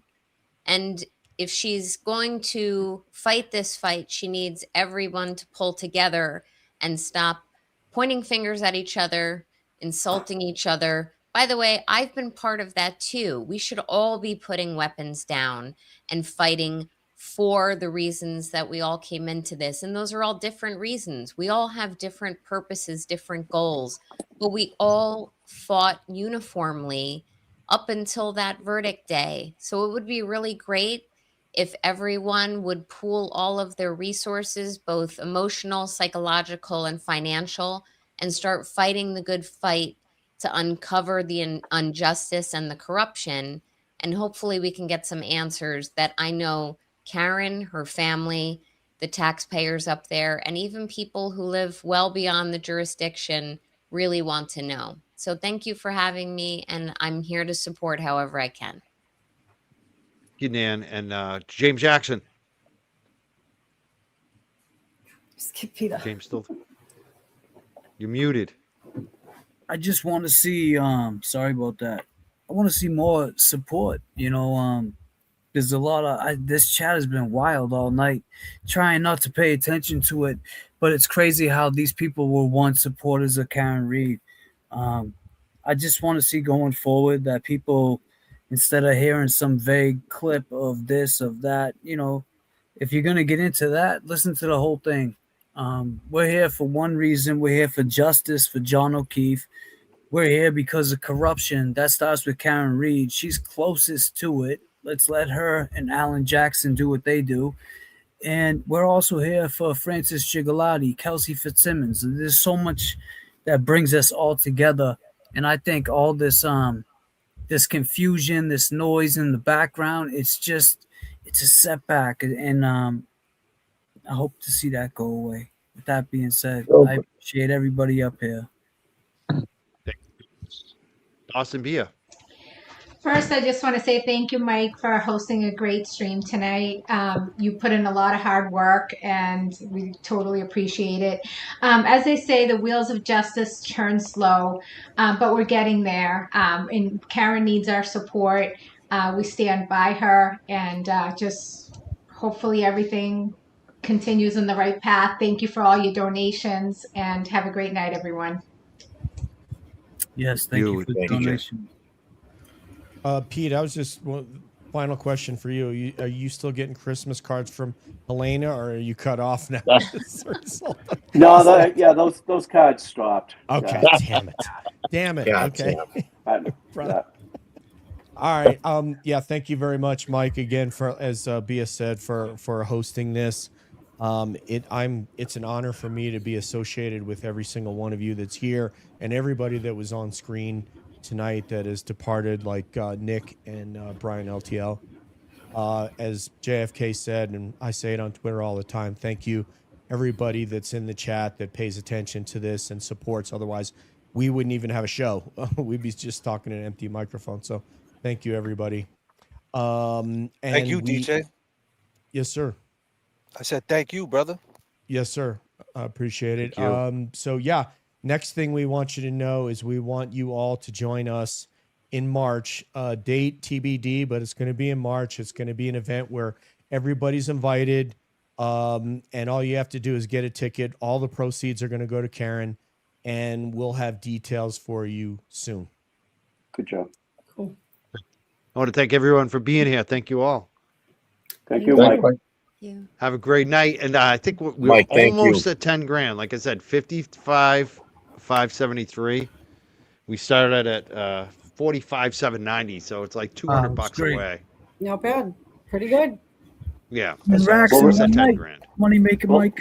That is nice. Hey, we did good. That's Yeah, we did. I was hoping to get 5 Hey, every grand little tonight, bit so we got helps. 10. Every dollar helps. Yeah. Well, I So guess. congratulations. Thank you so much, everybody, being here. You Thank did you. it tonight. Thank you, Thank you, Mikey. Mike. Thank You're you, the Mike, best, for always man. working, Good man. job. Yeah, man. Best. Peace to Nick, I'm Rocco, trying. and all the other guests, man, too, that came through. Bill Reed, Howie Carr. Right. And thank you to Boozy Beauty for being in the chat tonight, not getting mad at me. Oh, Bia, tomorrow night, Bia. Tomorrow night. Yes, yes. I Love did Boozy reach out Beauty. to her, but she wasn't. She wasn't ready to appear on screen. So No, what's but she, tomorrow night? What's tomorrow night? Boozy's fast, man. yes. Yes, she'll be on. Yeah, she'll be on Calling All Beings along with my friend 3Bs. And the Boston Brandy. So you're gonna have Boston Brandy, B, and Boozy Beauty all together at the same time in the same room. God damn. God damn. And That's a JFK, disclaimer. God damn. JFK, my ass is Beware. backstage playing producer. I'm not Keep even your going to be on earplugs. screen. Keep your earplugs on. Shut up. Three No, B's, we might baby. have to go live after this, Jay. Yeah, god damn. God damn. All right, I awesome. I'll be appreciate you, watching. Mikey. Thank Listen, you Mikey, all. I just Thank want to you all say, for being I want to say something about Mikey real quick. Mikey's always been super supportive of me, and I always thank you for that, my brother. Thank you. I thank you too, man, for just being there and standing up, being who you are, JFK. Yep. We got a legit musical Appreciate you. artist in this movement. Thank goodness. Yeah, right. We got some clip bars for everybody, you know. Take it Bars all around. Nah, Mikey, straight up. I need a Cliff Bar right now. I'm hungry. Save your life, man. Clip bar will save your life, boy. I need to get a steak or something in me. Yeah, I had a me deployment too. where I ate them Send every it. damn day. I can't do it. I can. I eat all day and night. You walk all those dogs, you can just keep eating. Yeah, I'm eating all the time.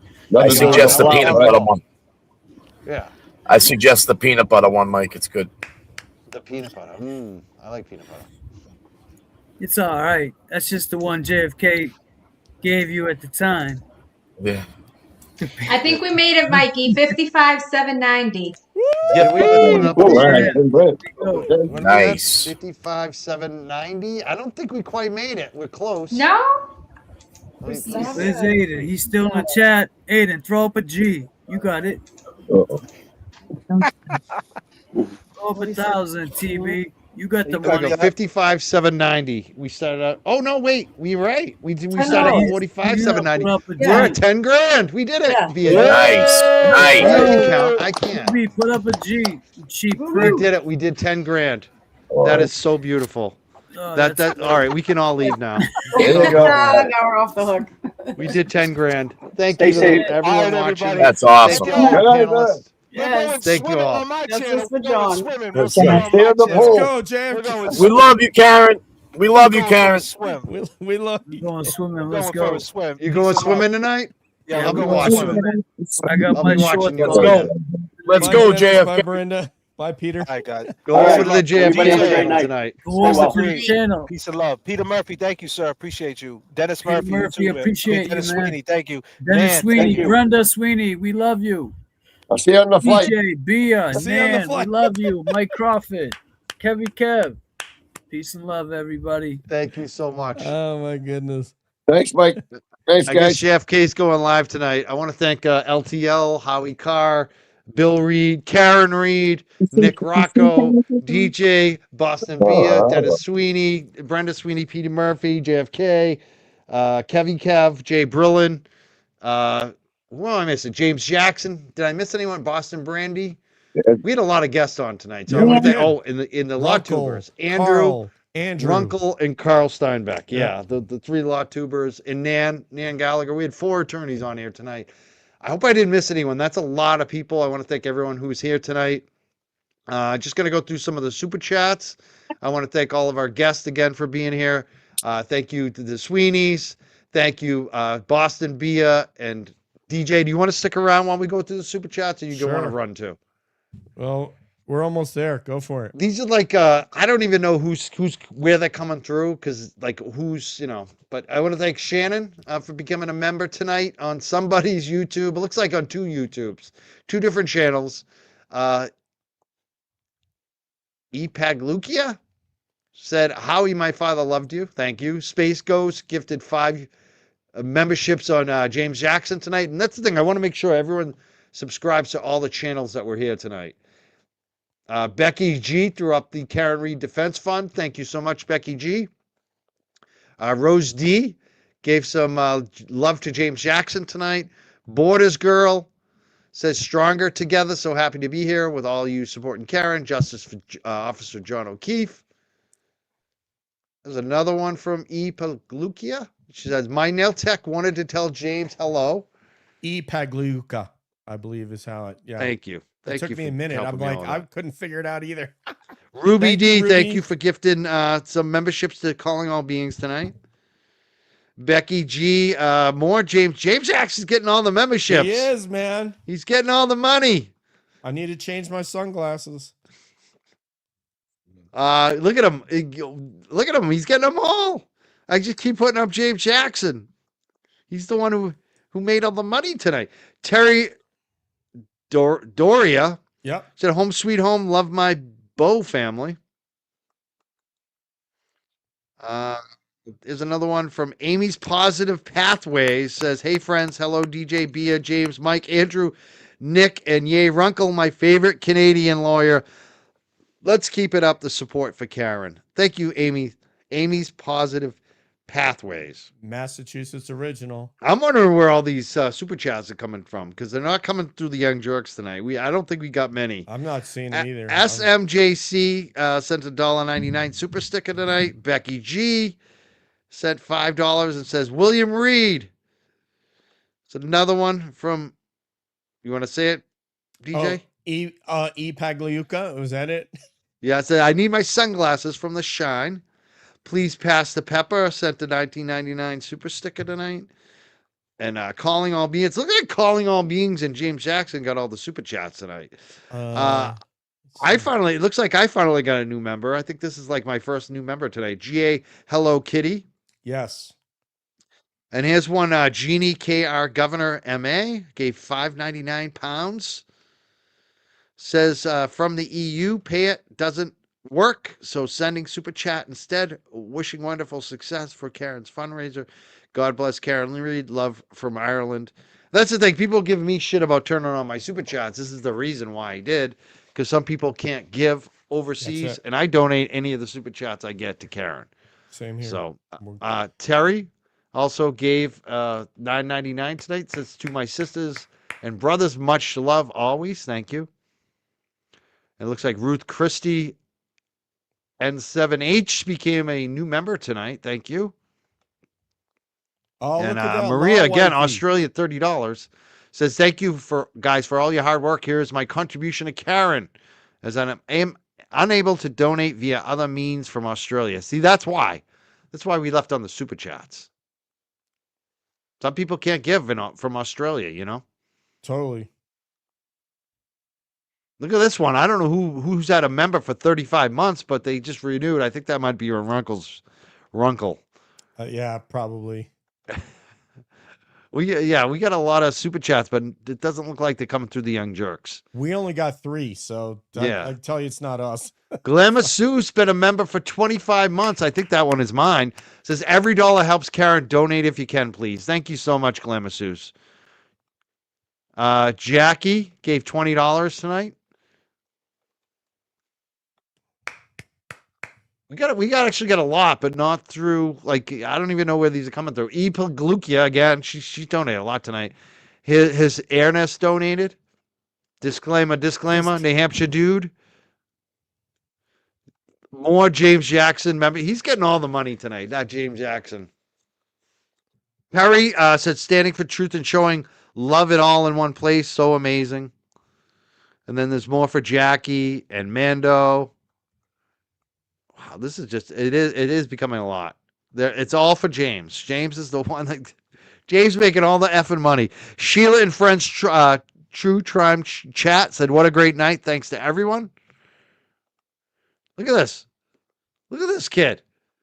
This I'm kid, telling the you, ladies man. love him.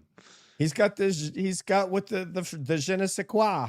It's funny because they were giving up, some of these haters in the chat were all over him, and now I get why. They're jealous of the money the kid's making. Yeah. Mary Malaki says, JFK, talk to the people watching. Let's get to 10 grand. We did do that. We did get to 10 grand tonight. Rose Thank you, D, Mary. more James Jackson. Becky G, disclaimer. Yeah. I love it. Here's another one from Jeannie KR for governor of Mass. Yes, I'd vote for her. I'm trying to get him up on the screen. Oh, I finally got some memberships. This is from one of my mods, Mia Bito. Thank you so much. Thank you. Law Wifey said, great job, everyone. Classy panel and chat. Thank you, Renee. Renee, my Oh, the last one. Renee says, money making, Mighty Mike and Mike, DJ and Bia, love you. Love you, Renee. Thank you. 10:30. I think we're done. Ruby! I think we hit our goal. Let's just check it one more time. See if any more money's coming in for Karen Reed. We're at $55,790, Awesome, which puts man. us right at 10,000. That's amazing. We That's hit perfect. 10,000 We did it. exactly on the spot. For You- 3.5 hours, that's You not guys bad. did it. No, Yeah. you guys did it. And just to thank Mike, when we started with the fundraising efforts on December 19th, her defense fund was just over 10,000, and it started the ball rolling. So this is great progress, and again, we're happy to be here and help you out with this endeavor. And I think we showed a lot of unity tonight, and we want to continue to work together to make things happen. So again, thank you for all your efforts. That's my homie right there. Boston Bia, always bringing it right. Thank you, Boston Bia. Right. Thank you both for being here. Thank you for, what do we say? Stronger together. I want to thank you both for everything you've been doing. And tomorrow night, the 3 Bs, baby. Don't miss it. Enjoy. We don't know what's going to happen. We just Yes. know I'm going to be backstage, and that's all you need to know. Holding it down. And that's it. Bye, Mikey. Bye. Have a Thank good you so night. much, everyone. Bye-bye. We'll see you soon. Thank you. Bye, everybody. See you We soon. love I want you. to thank Thank everyone you. in the chat, and thank you everyone who's donated tonight. And if you can, if you're watching this later, you can still donate. I'm gonna put especially if you're watching on the Young Jurks, I'm gonna put the link in the chat in the comment section, so you can still donate. It's not like you can't donate later tonight. I want to thank my mods especially. I'm very thankful for my mods even more tonight after what I saw go on with another channel that wasn't moderated yet. It's just thank you to my mod team. All right, I'll see everyone soon. I'm not sure when. Have a great night, everyone. Thank you to all our guests again, all the supporters, all the nice people in the chat, and especially the ones who donated tonight. It means a lot to get to 10,000. We're over 10,000 now. A little more money came up, so we're at 55,795 now. We're over 10,000. We're at $10,005. I'd love to see a $5 donation come in at the end. That rules. I appreciate you. All right, I'll see everyone soon. Have a great night. Peace out.